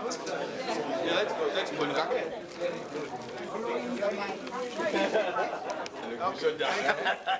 Oh, my was imposed by what's that test out? National Institute of Sports. A story of our university at 40.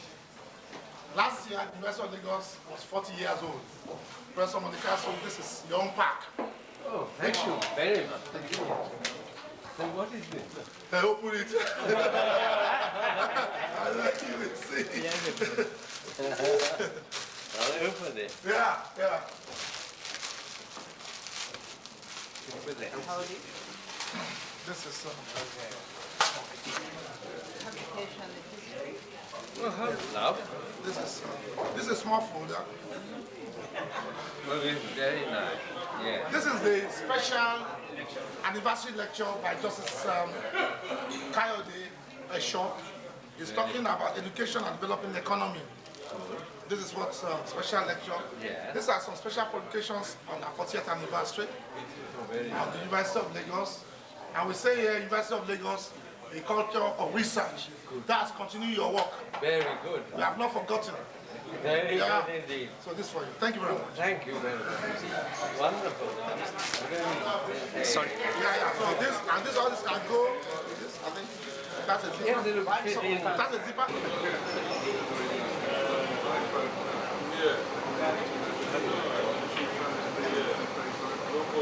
I was talking about Africa.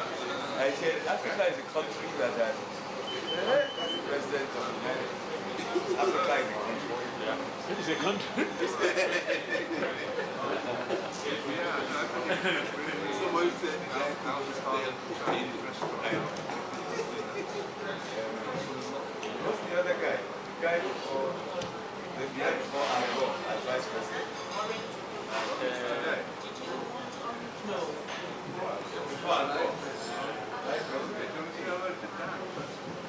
Dark Quail. Oh, that one was legendary. That one was legendary.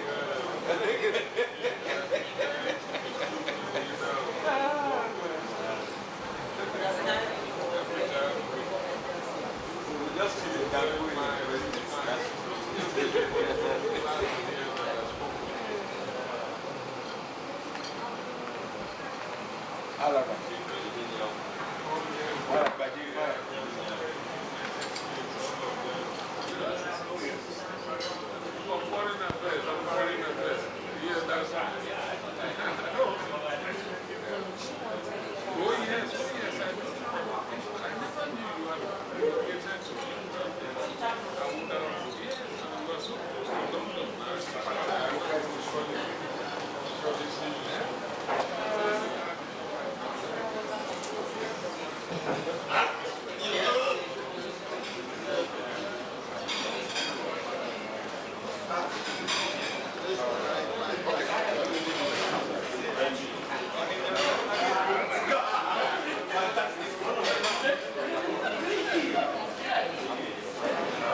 I know that's what I'm up to.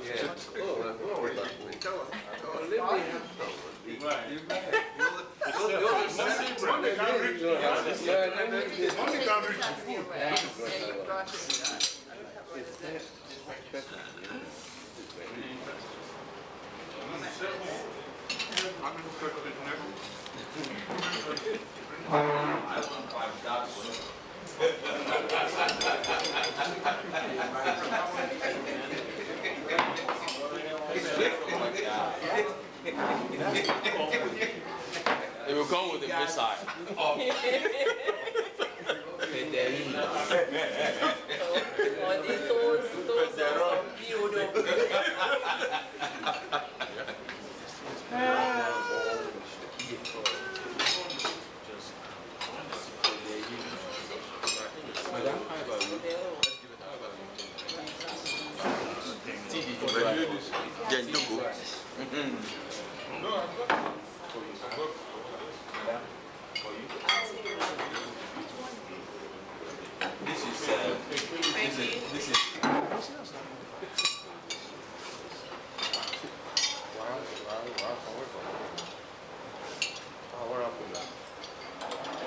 I want the cream now.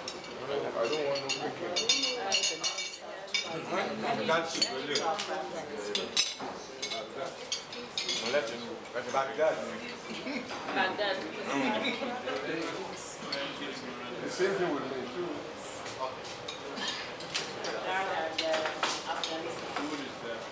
I don't know what it was. Couldn't read the name. So, luckily they have this, and it's plastic word. So you can see, when they write in English, you don't know what it is. So they have this plastic word to show you what it is. And then you choose it.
office to see what. Small scale.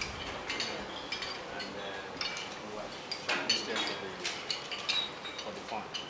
We're looking forward to it.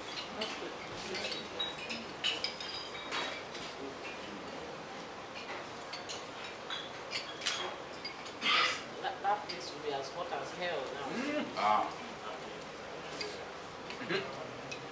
What she just said, Carly, do you remember that joke? One of those are old comics. I think we're about 2022 then. Young. Scrappy, reverent, imaginative, in his softness and everything. And he was sort of bellowing down at a young boy. Watch your tongue, boy. It's as hot as what in here? Like a church. The young man must have said, Mike is as hot as hell.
I'm going to send you back to your mother. Your mother didn't send me here.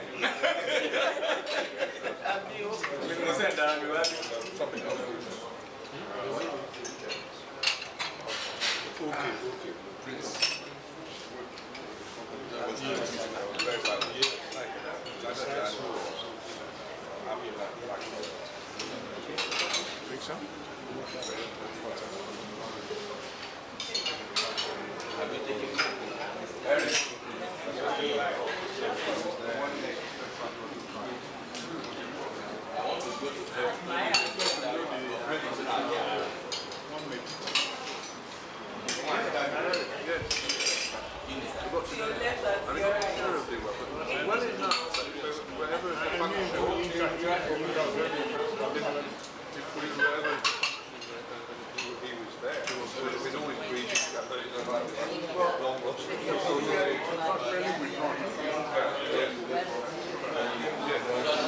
But he was still friendly.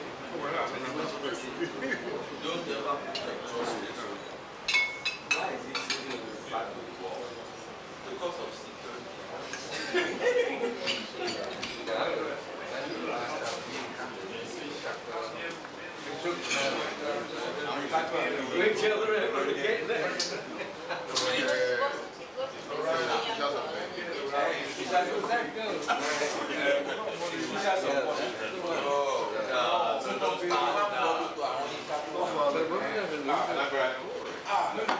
Interesting story.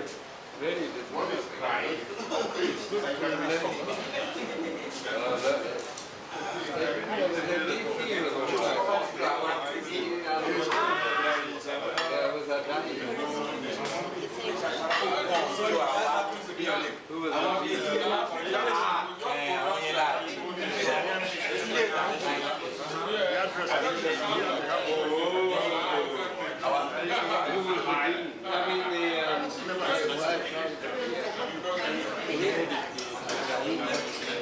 Setting up with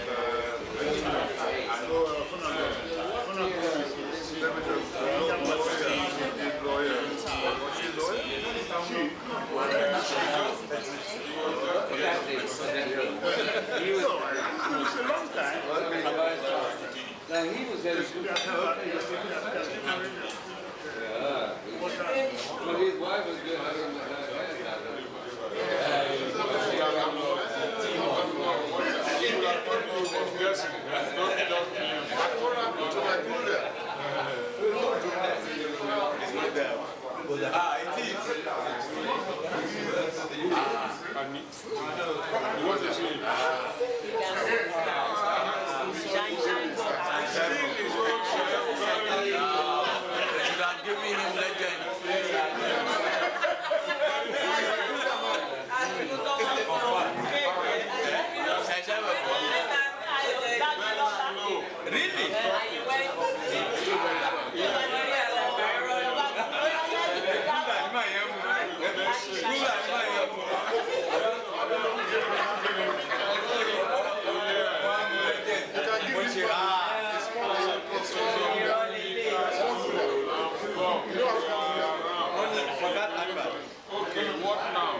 So the first time I put the latest one,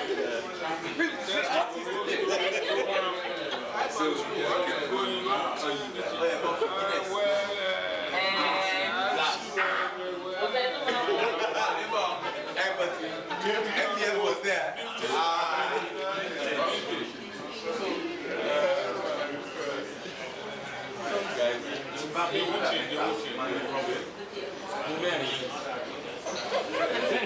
No, honestly, you are very right.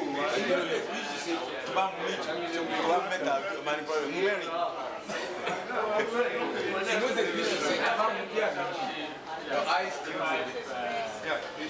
then you have said too long and your eyes open again. But after that fall, you won't get up until you get up. If fall is not your limit, you get zero. Yeah. So father of those now, all these numbers. Wow. He is? Yeah. Well, that's okay.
Either you know about it or you don't.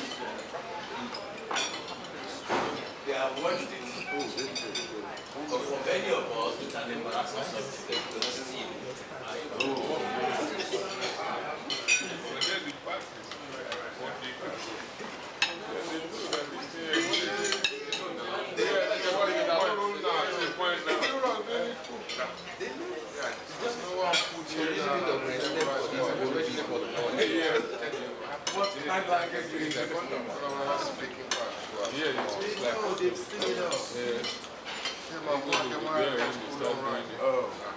Why you want to speak like some history Jamaican? When you are a professor.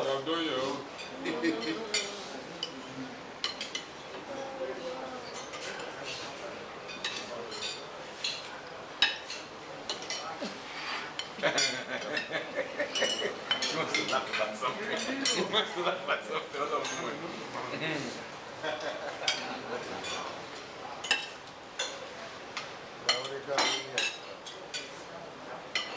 So we're saying that Obeta Kumanjo and Or count it, see, so from by earlier. But by the time to buy the return, what do you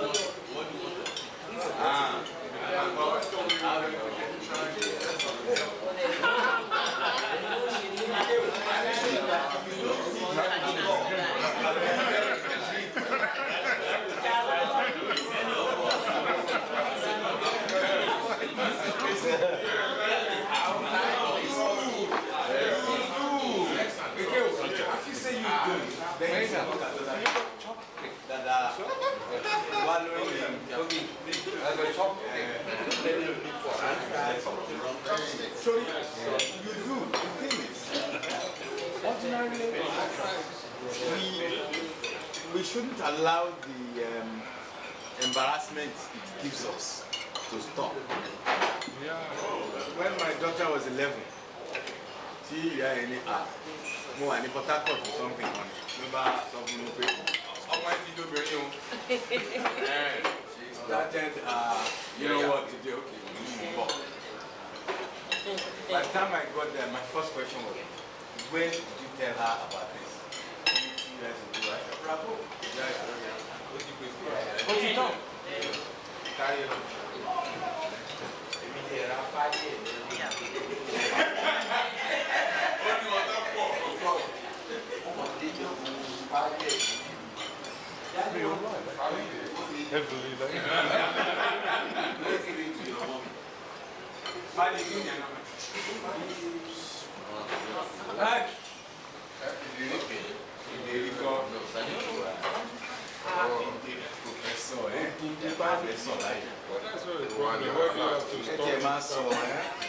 What is the big deal?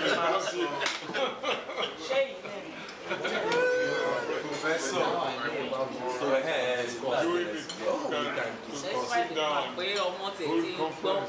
So many times.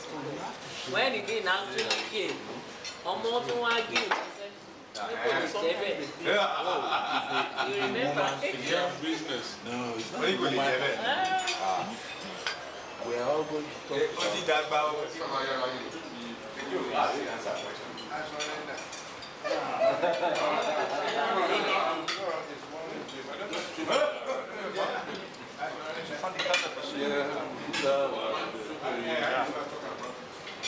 It's not easier.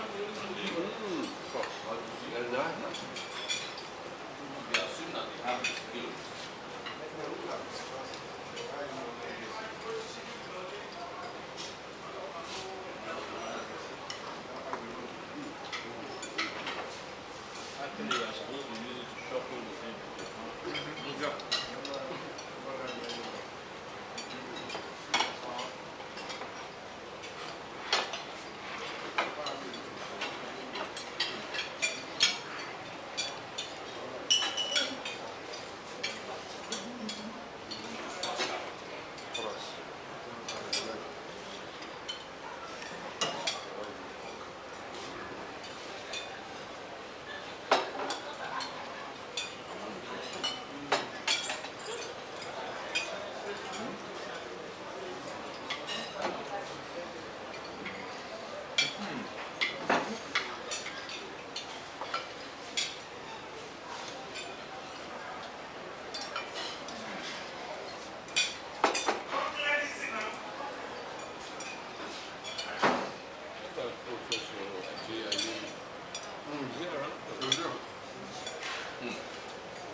Ambassador, it was, I remember it must be Harare.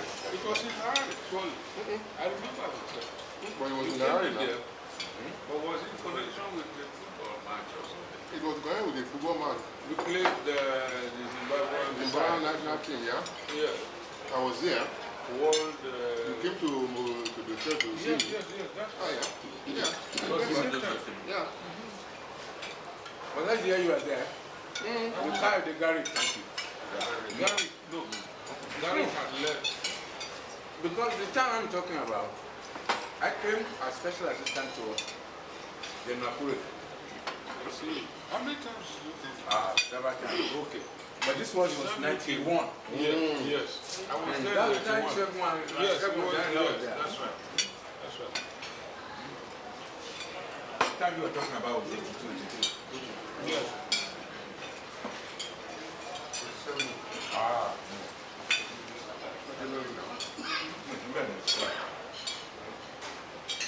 Last time they was there.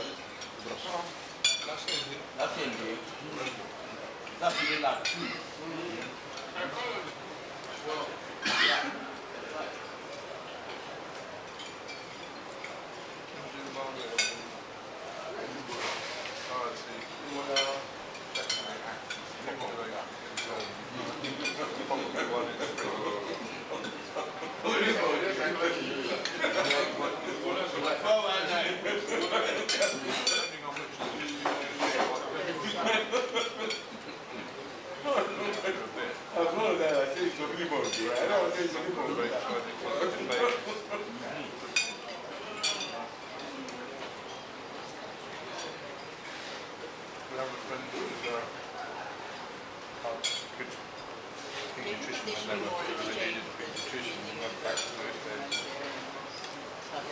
He actually stopped work, apart from his own private practice.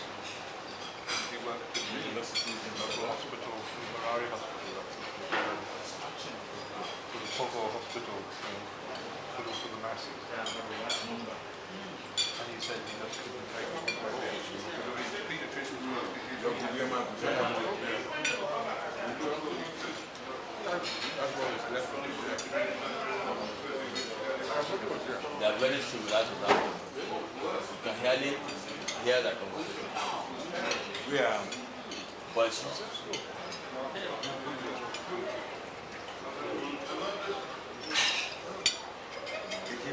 You remember our nights of argument?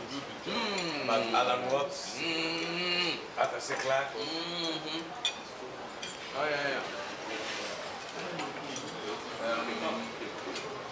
Desmond Morris, the decade. Yes. Robert Atwin and Conrad Lorenz.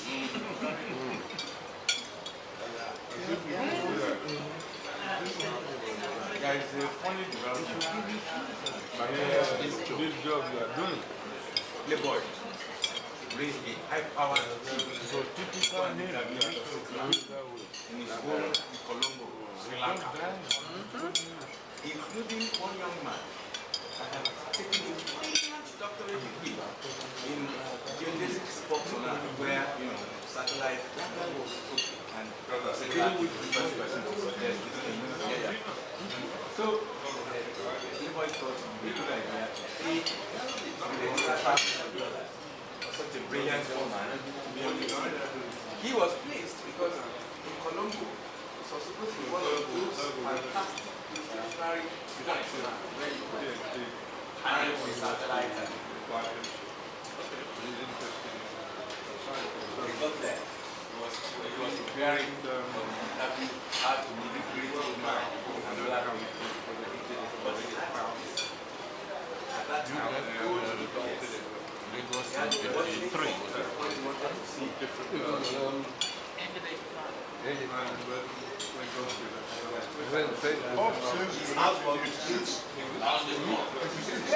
Could have been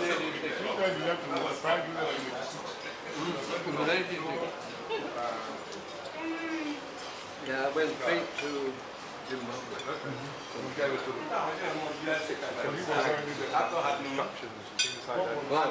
Yeah, he was already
No, it's bad with my deba.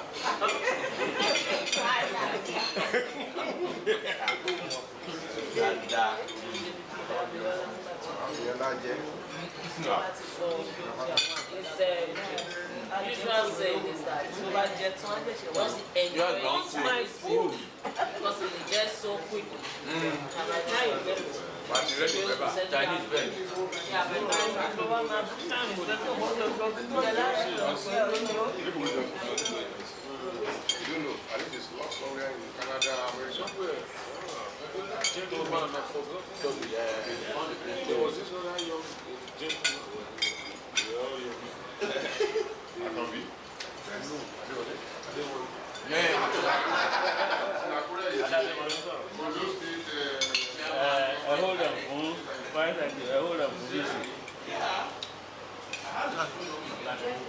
Hello, sir. Yes, sir.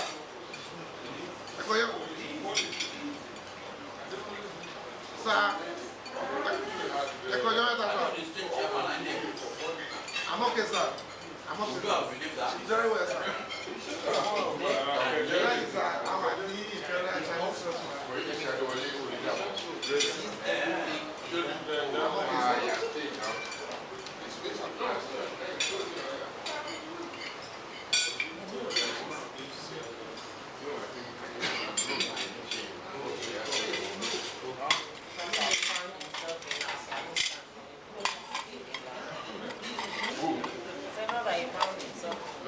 No. You will have loved that. So she meeting you.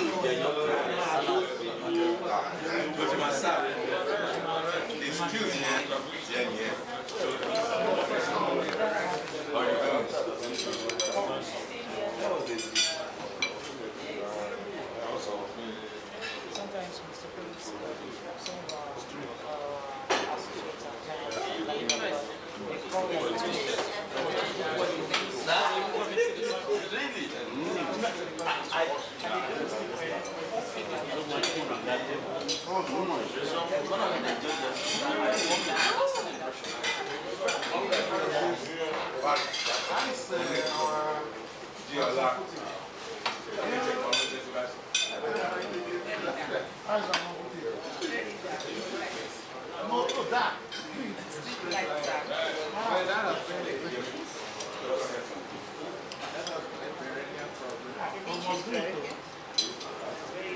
them so close.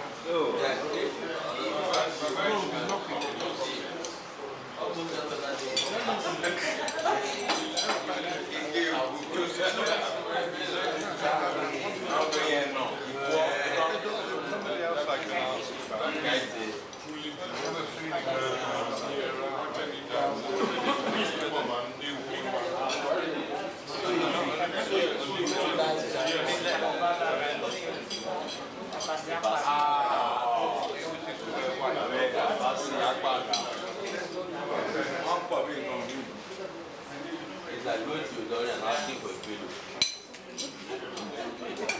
You can buy them on the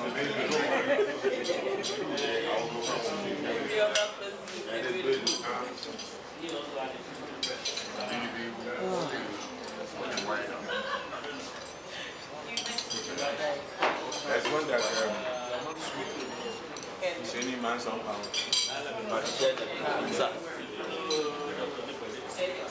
Begida. Oh, very well. But it's not dead. But if they want to, they don't be solo. That estate. Yes. I thought they traveled down. You may go to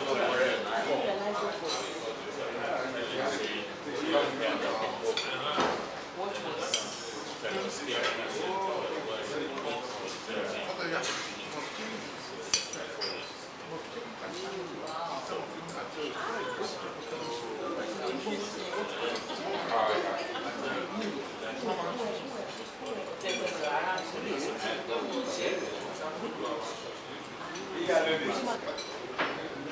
evening, ladies and gentlemen. It's my pleasure, and I call it privilege and honor, to be the one to stand in front of you here today and say you are all welcome to this very special and rare get-together in honor of somebody that's been close to all of us for the better part of our lives, and whose birthday is today. I won't mention the year. He has a way of touching you wherever or at what stage of your life he meets you. Because I remember when he left our studios 2 days ago, one of my girls went up to him, she's only 25, "Sir, I hope I'll be like you when I get to your age." And by the time we leave today, I will present some gift sent by somebody that's never, ever met this gentleman before, but saw him, heard him talk on television, and all the way from, I can't remember which time it is now, out of town. Sent somebody to bring it by hand to me today. I'll give it to him. I'm talking about Professor Mundy-Castle and his lovely wife, B, who we are privileged to be honoring today on his 80th birthday. In the place today, I see all the professors, name it. I think I'm the only one that can claim not to have been a student of his in the place, or connected at least with the University of Lagos. Okay, I was in some ways through Bob Bundy.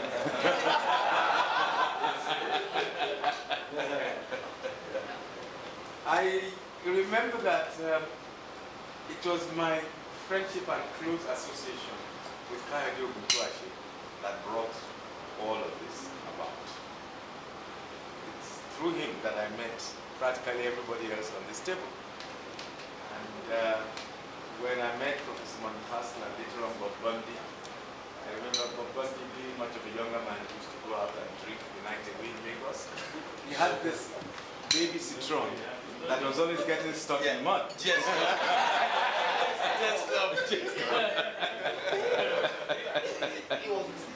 Yeah, it was a baby citron. His hair was longer then.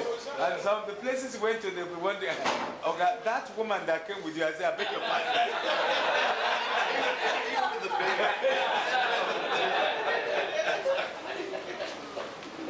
Those were the days.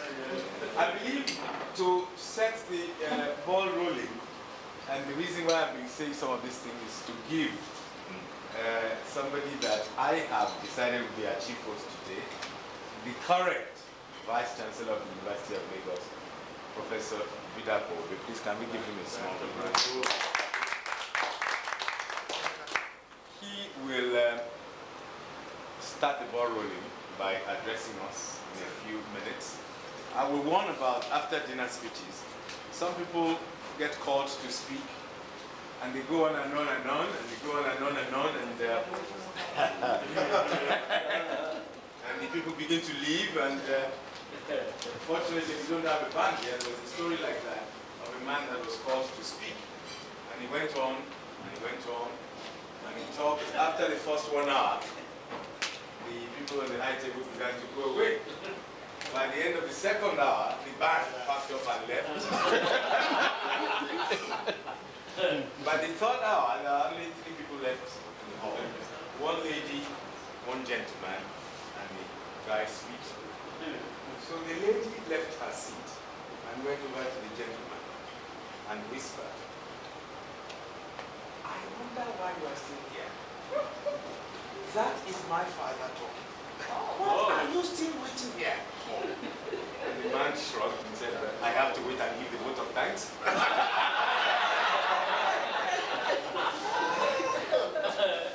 No, we are not yet there. We will give the finger and the to Professor Vidapo as he sets the ball rolling.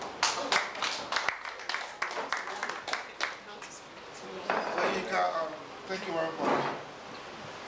I know you tried to do a combination of two things. But let me start. The guest of honor, Prof Mundy-Castle. Or we say the birthday boy.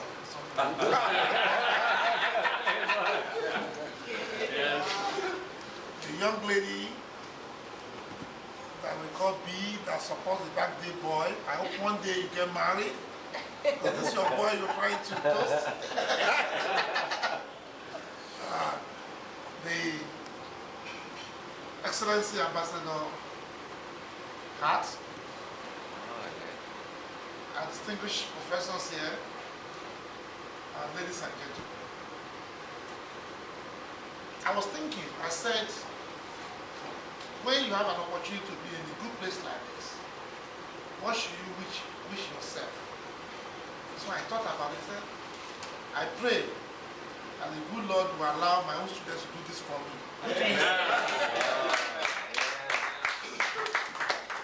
Which means I'm asking for two things. I'm asking to be 80. I'm asking that at that time, my students will still love me enough to be able to do this. Two prayers in one go. First, if there's anybody who doesn't want it to happen to you, I want the hands to help. So it does appear as a universal prayer, which means we are doing something very unique that all of us here would like to emulate. For us in the University of Lagos, this is a most difficult thing to do. This makes us happy and happy and happy. And as I've said, this will go into the Senate records as one of the great things we've done.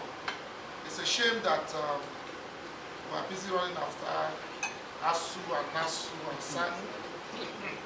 So this way we are almost at the end of our thinking capacity, otherwise called ETC.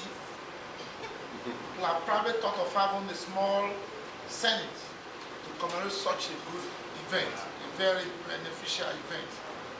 But that notwithstanding, I think it's been a wonderful day. The cake was wonderful, the lecture was superb, the people being here are just terrific. I want to thank those of our members, both past and present, the General University of Lagos family, to have done us proud for doing this to you. Because basically, that is the way it should be. And we thank God that we can do this, and you can still come and do this. You've promised us that the 90th birthday will be here. Yes. But just in case, just to make sure that we don't ask for too much, come and do the 85th birthday. As a mathematician, I've learned to break a big problem to small parts. So let us 80, let's try 85. I'll find out what you are doing when you're 81. If I know you are doing very well, do 82. If I'm not doing too well, I say let's come and do 83 birthday. Just make sure we keep on doing it very well. Yeah. So, this is a gentleman, he can agree. And this speech is sufficiently covers everything.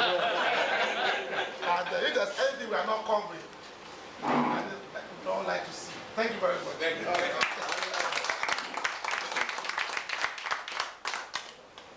Well, I'll say that the last time I saw Professor Mundy-Castle, he didn't have this beard, which makes him look like a more famous psychologist of yesterday. But he told me that it's because he stopped shaving. He went through several phases and things.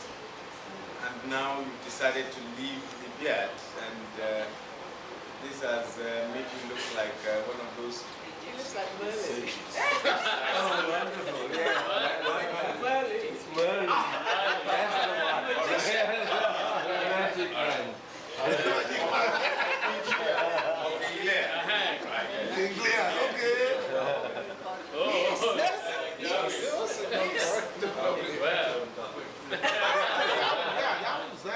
I'd like to go a bit diplomatic and ask my friend Ambassador Hart, who is current Permanent Secretary, Ministry of Foreign Affairs, us one or two words.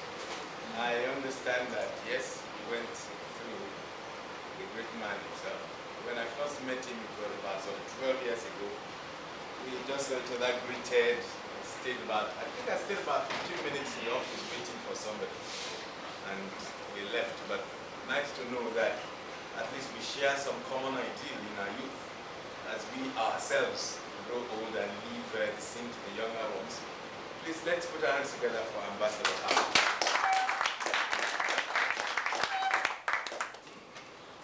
Thank you very much, Yinka.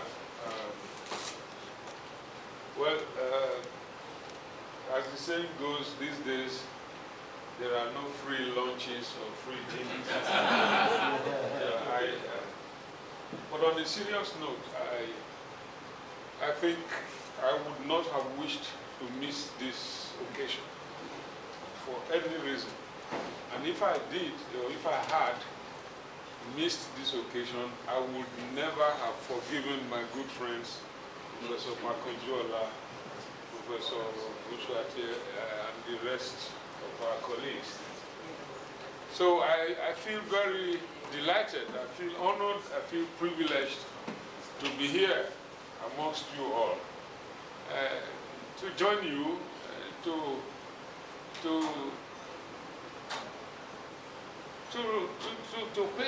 pay our respects to Professor Mundy-Castle and his lovely wife, Bee. And of course, to have the opportunity to see Bob again and to savour once again the warm friendship that had always existed between us. I think for me particularly, I think fate had sort of decreed that our paths should cross, because from 1970, when we first met, when Mundy-Castle came into Unilag, and it looked like he was leading the kind of a delegation of some European lecturers or academics. So it was to us, because we never expected it. It was sudden. After some summer holidays, we saw these new professors and lecturers from Europe coming to join in establishing the psychology department. It filled us all with new ideas, new zeal, and of course tempted us, some of us, to cross from the academic south to the academic north. I won't give details of that. But that's how we did it. And I think something very revolutionary happened to the academic ambience in Unilag. Because for the first time, the culture of student-lecturer relationship changed drastically, changed critically. Because before their arrival, what we were used to, what our experience was that the lecturers were up there and the students were down there, like a master-servant kind of relationship. And there was that respect, almost to the point of fear, of timidity, as it were. Lecturers were held in awe, you could not argue with them, you could not even interact in a normal lecture situation. But when these gentlemen, these professors came, Professor Mundy-Castle, Bob, Dr. Ashton, those you have already named in the afternoon when you gave your address. In the beginning, Bob, we had Dr. Ashem and Ashton, as I said. We ourselves were astounded at the way we didn't have any inhibitions. We had access to these new lecturers. They treated us like we were colleagues, mates. We addressed ourselves in our first names, and we had confidence all of a sudden. We could interact, we could argue, and look at things from other points of view, and then grow together in our own knowledge acquisition. But it went beyond that. This was merely in an academic setting. But in a social setting, beyond the school, the classroom setting, everybody else from other faculties saw how closely we were with our lecturers, how united we were. And I think that began to set the ball rolling. And ultimately, I think it began to rub on the other faculties in the university. And I can remember an incident in which we thought we should demonstrate in some ways that we were being marginalized. When I mean we here, I mean the psychology department. We wondered at a stage why we should say we had a psychology department and we did not have a laboratory. So we said we were going to break this insensitivity, apparent insensitivity of the university authorities. So we came out one day, downed our books and said, well, we were going to take this up ourselves. You, our lecturers, you just stay back and watch. And then we came out in front of the Senate building with our placards and were hanging around there. It was unusual for a department to detach its head from what is usually the student union demonstration and all that. And we were there and everybody was wondering what was going on. We stood there and I think somebody from the academic office came and decided to hold some dialogue with us. The registrar, I think. I remember Chike Umubiko, who was very, very outspoken and a bit of an extrovert to some extent, then asked this big shot from the academic office and said, can we assume that you lacked foresight for you to establish a psychology department and you never thought about founding a laboratory along with it? Of course, the man took offense. He felt that was too much and the dialogue ended on that note. But we have made our point. But I think sooner or later, the university authorities thought that they had started to take us very seriously. We had a few things going subsequently. But then came when we were graduating, and we all applied to the civil service, for civil service jobs. There were guys who were in the humanities faculty, the other arts and all that. They had applied to work in the Ministry of Foreign Affairs. They felt that this was an exclusive area for themselves, people who had that academic background. But I think it was something of a pride that of all the, I think there were about 7 UNILAG graduates who were employed in the Nigerian Foreign Service after the war, and 6 out of these came from the faculty, from the psychology department. I think that was in itself a positive signal that reverberated around the whole campus, and then people thought that yes, somebody somewhere was taking notice of the fact that these are people who are equipped and seriously to deal with issues that fall within the realm of international relations. Of course, that should be the case. I mean, if we know that in international relations, it's people-to-people relations that really is at the core of everything. But I don't know, Ika says we shouldn't talk too much, but I've had some. I hope you will permit me to go further. Well, between me and Professor Mundy-Castle, I think our paths were bound or are bound to cross each other.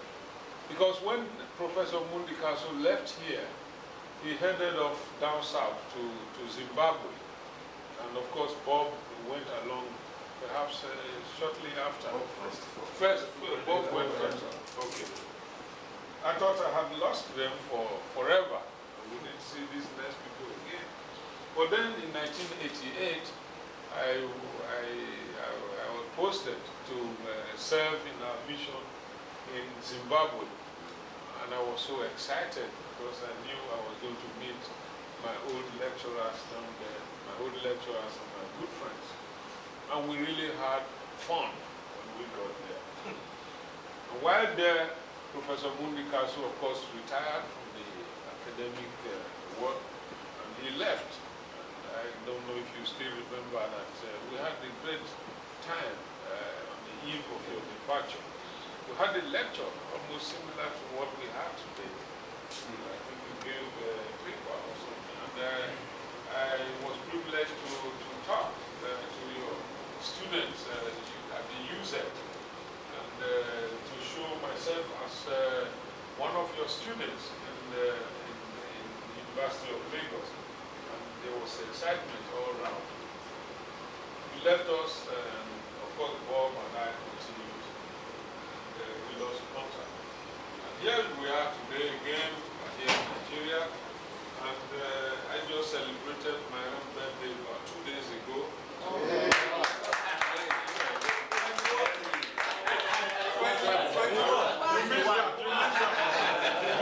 You were not at the party. But as a matter of fact, I think what we are celebrating here, apart from the fact that it's the 80th birthday of Professor Mundy-Castle, I think it's a celebration of your homecoming, as it were. As I heard you speak about your experiences in West Africa, of course, for the first time I was knowing that you had a stint in Ghana. I never knew that. And I could feel that truly fate had made it that you would have something to do with this country in one way or the other. And I never knew you had spent as many as about 16 years here in Nigeria. And here you are today, still looking like you never left us, or you never left. So we're very delighted to have you here, and we wish perhaps someday you will take a decision to come back here and stay for good. But notwithstanding, I believe that perhaps your absence all this time has robbed this country of something. Because I was discussing with some of my colleagues here who were saying, look, if we want to put our finger on the problems of this country, we can only say it in one word, and that the problems of this country are purely psychological, that this country needs some serious psychoanalysis on the mass basis, so that we can then see our way clear, propose some therapeutic remedies to bail this country out of its morass that we are experiencing. We know it, but we think that there's much to be done in bringing some light, some prominence to the role of psychologists in this country, to dealing with some of our problems, which are just basic problems of some maladjustment of some kind, either at individual level or at group levels. But if we had guys like you, and I'm not saying this to the detriment of my other colleagues, because we are aware of the constraints here, but I think that perhaps we would have been able to do more in bringing this all into prominence. But notwithstanding, I think from your research work, from your writings, published works, and so on, I think you've left a lot for us to learn from. And we are very, very grateful to you, Professor Mundy-Castle, for having come through this part of the world, and you've left your footprints in the sands here, and we will never forget it. So on behalf of myself, on behalf of the group of 72, those who perhaps for some reasons are unable to make it, I want to thank you, I want to wish you a very happy birthday, and many, many years of good health and further accomplishment in your field. And I want to thank B for being there, taking care of you, and B, I think you are a lucky woman, because Mundy is a fine person, we all know that. And perhaps from what you've seen since you've been here, you need no further evidence thank you for coming here to share some time with us. And I hope that we will see you again, perhaps in South Africa, or when in future you decide to come across here. Thank you. Ladies and gentlemen. I will finish here. Let me finally say how gratified I am. Since I left the University of Lagos in 1972, this is the only time I've been privileged or I've had the opportunity to come back, so to speak. Indeed, when I got to the pressings again this morning, I just got lost. I couldn't find my way around. The few landmarks I could remember, of course, were Hall 1, the library, and the old Senate building, which was there. And I felt a little bit embarrassed, I must confess. But again, I'm happy that I came, and the occasion is not, it cannot be more auspicious. But Professor Peter Kobe has been my very good friend, even from our school days in the university. And subsequently, when he was in the academic, as a member of the staff there, he used to come down to Zimbabwe, and we had a lot of beer sessions together with Bob and Jayalemi. And of course, it affords me the opportunity to meet my old friends again, Yinka here, Tunde, Professor Harvey, and of course, new lecturers, not new, but new to me because and I feel a sense of belonging once more, a renewal to come back, homecoming for me. And I'm very grateful. I won't let these opportunities slip by anymore. I want to remain close because this is where I belong. And knowledge of psychology has been very helpful to me, my own personal life, and indeed, in an applied sense, to work. Now I manage not only the ministry, I manage the entire diplomatic community in this country, and I manage the Nigerian staff of our missions abroad, and I think it's a big, big assignment indeed.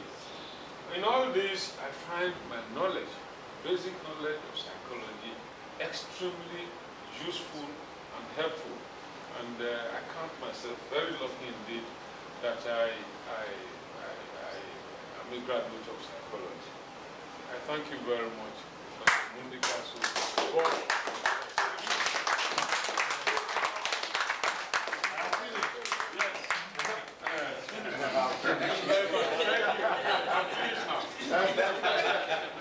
Thank you very much, Ambassador.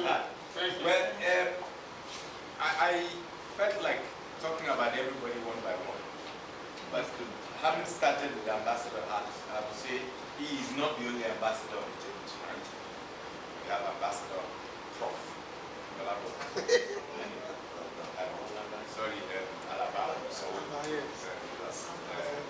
I think it's only fair to first of all say, Prof, you have 3 minutes.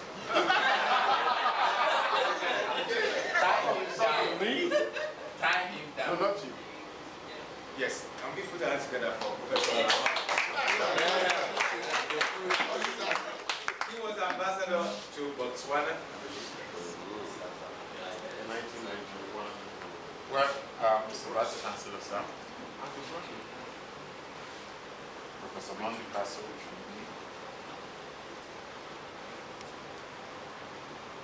distinguished alumni of the Department of Psychology, University of Lagos. Let me first of all say that this evening I'm standing in for the Dean of the Faculty of Social Sciences, Professor Adiju, who was with us yesterday for the symposium we had for you, but unavoidably had to be away today as chairman of the Joint Board of Studies, the Administrative Staff College of Nigeria, ASCON, and would not get back in time from Badagry. That's why he asked me to stand in here. I recall with pleasure the stints you had with us while I while you were with us. I joined the University of Lagos in 1973 as a member of staff. At that point in time, you were already on ground. And my office was next to your block because I started with the Faculty of Administration, as it was called, School of Administration, before it became Faculty of Business Administration. And I then moved on to the Faculty of Social Sciences. I recall vividly the experiences that your students then had. As I said, my office was next to the prefab that you had at that particular point in time. And it is indeed with satisfaction that I recall some of your achievements. And since yesterday, you have had them repeated, mentioned to you. You must have a feeling of pride, fulfillment, that those you had contributed what you thought was little to, deemed it extremely valuable in their lives in terms of their experience. And therefore, that you have not, or you do not belong to what in Nigeria we would call a wasted generation. You have produced people who matter, those who appreciate what it is you have done, and those who have contributed in their own way to knowledge. They are proud of you, and there is nothing better than an individual can have said of his contribution than what it is they have been saying since yesterday.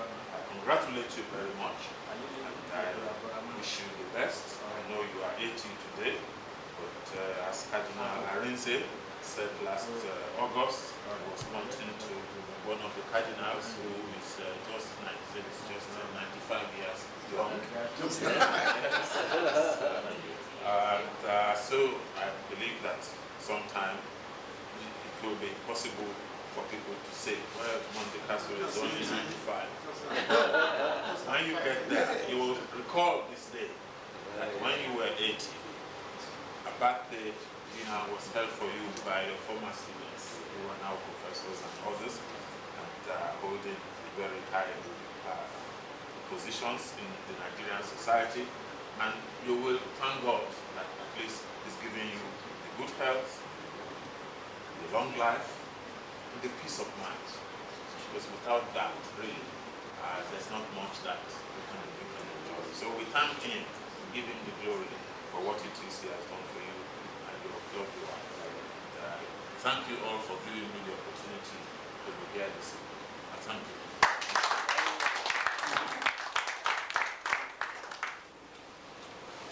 It was very precise. It kept to the 3 minutes. Yes, 3 minutes. I'm going to try something that, if I make a mistake, please forgive me. I'm going to introduce Professor Mundy-Castle, the current head of the Department of Psychology. We never met. Please give him a big round of applause. With Madame. Thank you very much, ma'am. And of course, we talked about my friend Oye, the current VC of the University of Lagos. Please give him a round of applause again. Next to the VC is a little aburo of mine. I'll just say Dupe. In those days, Prof, you wouldn't know about this. Kayode brought Dupe to me, bright-faced young student, and yeah, it's always Kayode. Always Kayode. He brought Tunde Makonju to me. He introduced me to everybody, actually. He brought Bob to me too, and got me drunk for many months. So, with Dupe, it was like, who is this bright face? She had the smile, she had the gait, she had everything. And an afro. And she was unavailable. I mean, okay, I won't say that. Anyway, please, let's put our hands together. Dupe fashion. Thank you very much. She was 50 years young a few months ago. Thank you very much. Who asked you? Okay, Professor Adam Blake is sitting next to Professor Adalemo is sitting next to me. When I saw him this evening. I didn't recognize him.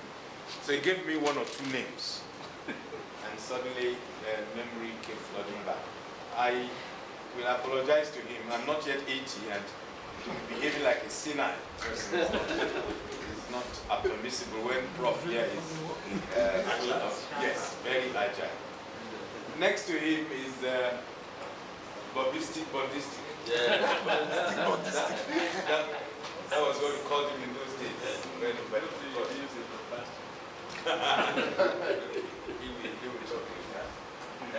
This is Obutuashi, so that's Mrs. Makonju, and oh my God, I just Dr. Akishola.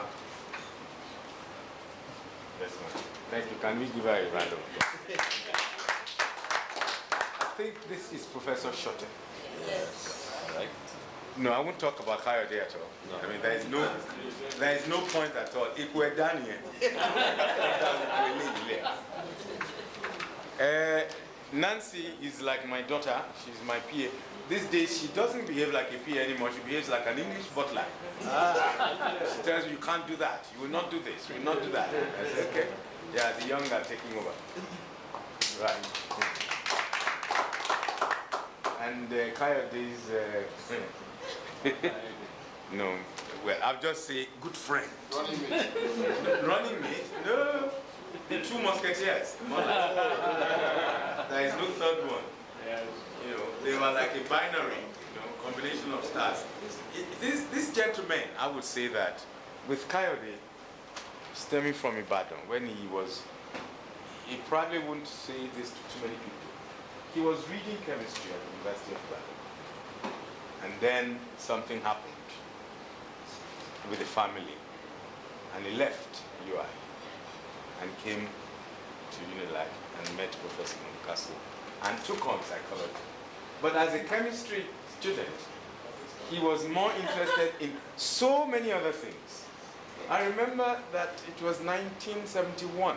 We took an uncle's old copy of Playboy magazine, and after thumbing through the pictures several times, we began to read some of the articles. And we found an article about a certain very angry young man with an afro, black man, afro and big mustache, and he called himself Reverend Jesse Jackson. And he proclaimed in that article, how bad for US. Everywhere we sell a little Coca-Cola, we send in the tanks to support the business there. We liked it, we read it. And that led us to read so many other articles in that magazine, Arthur Sickler, Desmond Morris, everybody. And we used to have sessions just talking. So it was only natural that from those sessions... We also got at the new pictures.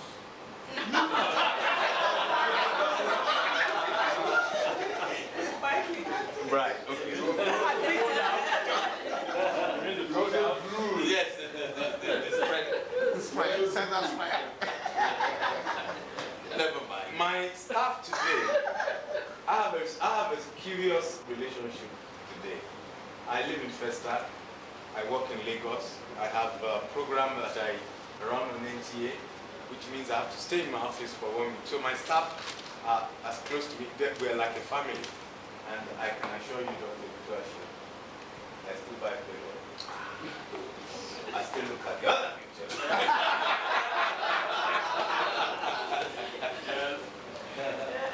So when he introduced me to Tunde Makonju, it was 1992. The guy had a big afro. Road. 72. Was it 72? Yes. Akoka. He had a big afro. Yes. What's the name of that car? There was this car. Zephyr. It was full of iron. You couldn't push it at all. And there he was.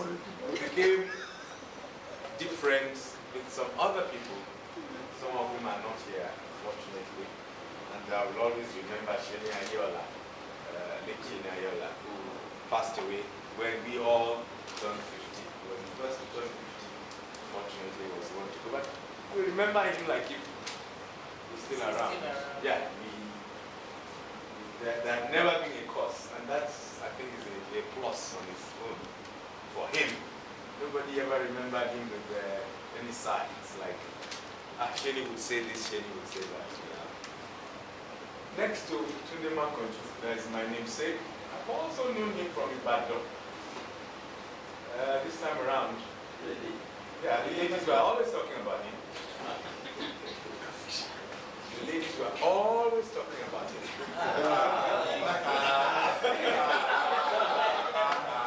Some of the times, they think one Yinka with an English name is equal to another Yinka with another English. But I always tell them that that Yinka is a fisherman. He's darker, he's better looking, he has more money than this one who is... who likes to eat crabs. That one is fish, this one crabs.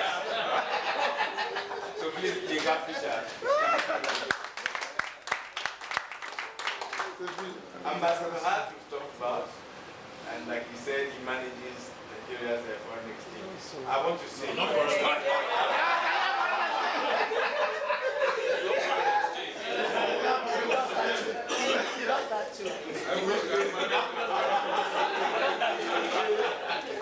I wanted to say, I wish you managed a foreign exchange.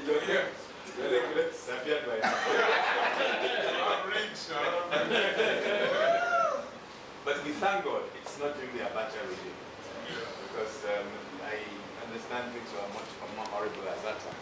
You probably wouldn't have survived, knowing from your kind of background. You would have told them a few things to unpalatable. And if you were to say the other, would you say singing? Yeah. Okay. When Kayode Tunde told me that Professor Mundy-Castle would be here for his 80th birthday, I thought, and Tunde said that would be the right thing to do, to put him on a network money program. Let's see what the rest of our country can get from Professor Mundy-Castle, like we all had something to do with him at the end. We talked about what we were going to say, but we were not quite agreed on what to do. So at the end, I thought my people would never understand why I felt something so deep about Professor Mundy-Castle. So I decided, let's separate the other rainbow, Bob, and put him with Tunde, and let them come as a group. And let's have Professor Mundy-Castle with his wife. Even then, it was a bit difficult deciding where to start. And so when we got to the studio and the cameras were on, the first thing I said was, Prof, what's this pendant hanging down your neck? And he told me it was a gift from Twin 77. Okay. Yes. So many years ago. 77 years. Prof, that has prompted one other artist that you've never met, I'm sure. This young man, probably about 20-something years old, to send to me 2 small paintings of his. Oh, he put a note in it. Thank you. And that one too. Yes. Please allow me to read his note. He says, Uncle Yinka, please give these works to the Prof of Psychology and his wife. The bigger one is for the Prof as a birthday gift. That is this one.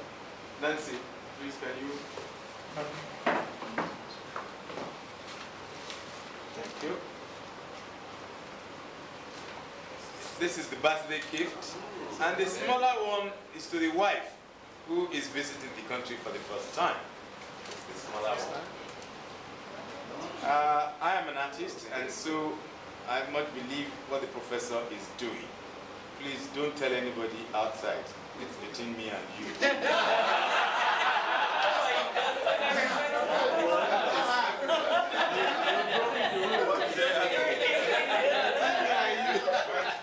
His name is Mukaila Ayuade, Emma Art Studio. He now went on to explain the title of the bigger work, which is of a mixed media of watercolor and acrylics, is Man and His Mind. I see. Look at that.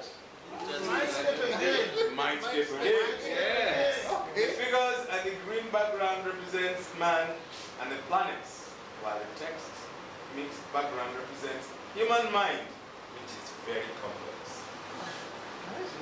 The title of the smaller watercolor painting is A Street in Ile-Ife. Ile-Ife is an ancient town in western Nigeria, which is believed to be the cradle of Yoruba race. With this, the Prof and his wife will continue to have psychological attachment to Nigeria.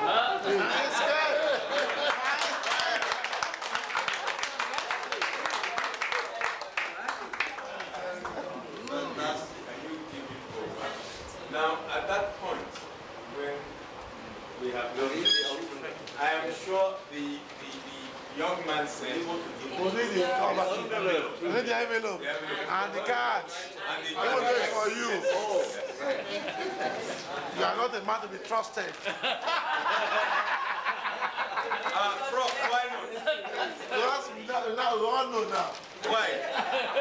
What do you know now that you didn't know before? He said you should not tell him.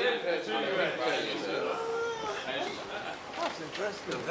This is an amazing gift. This is updated in my mind. Oh, good. The 72-75 class. We were the smallest graduating class.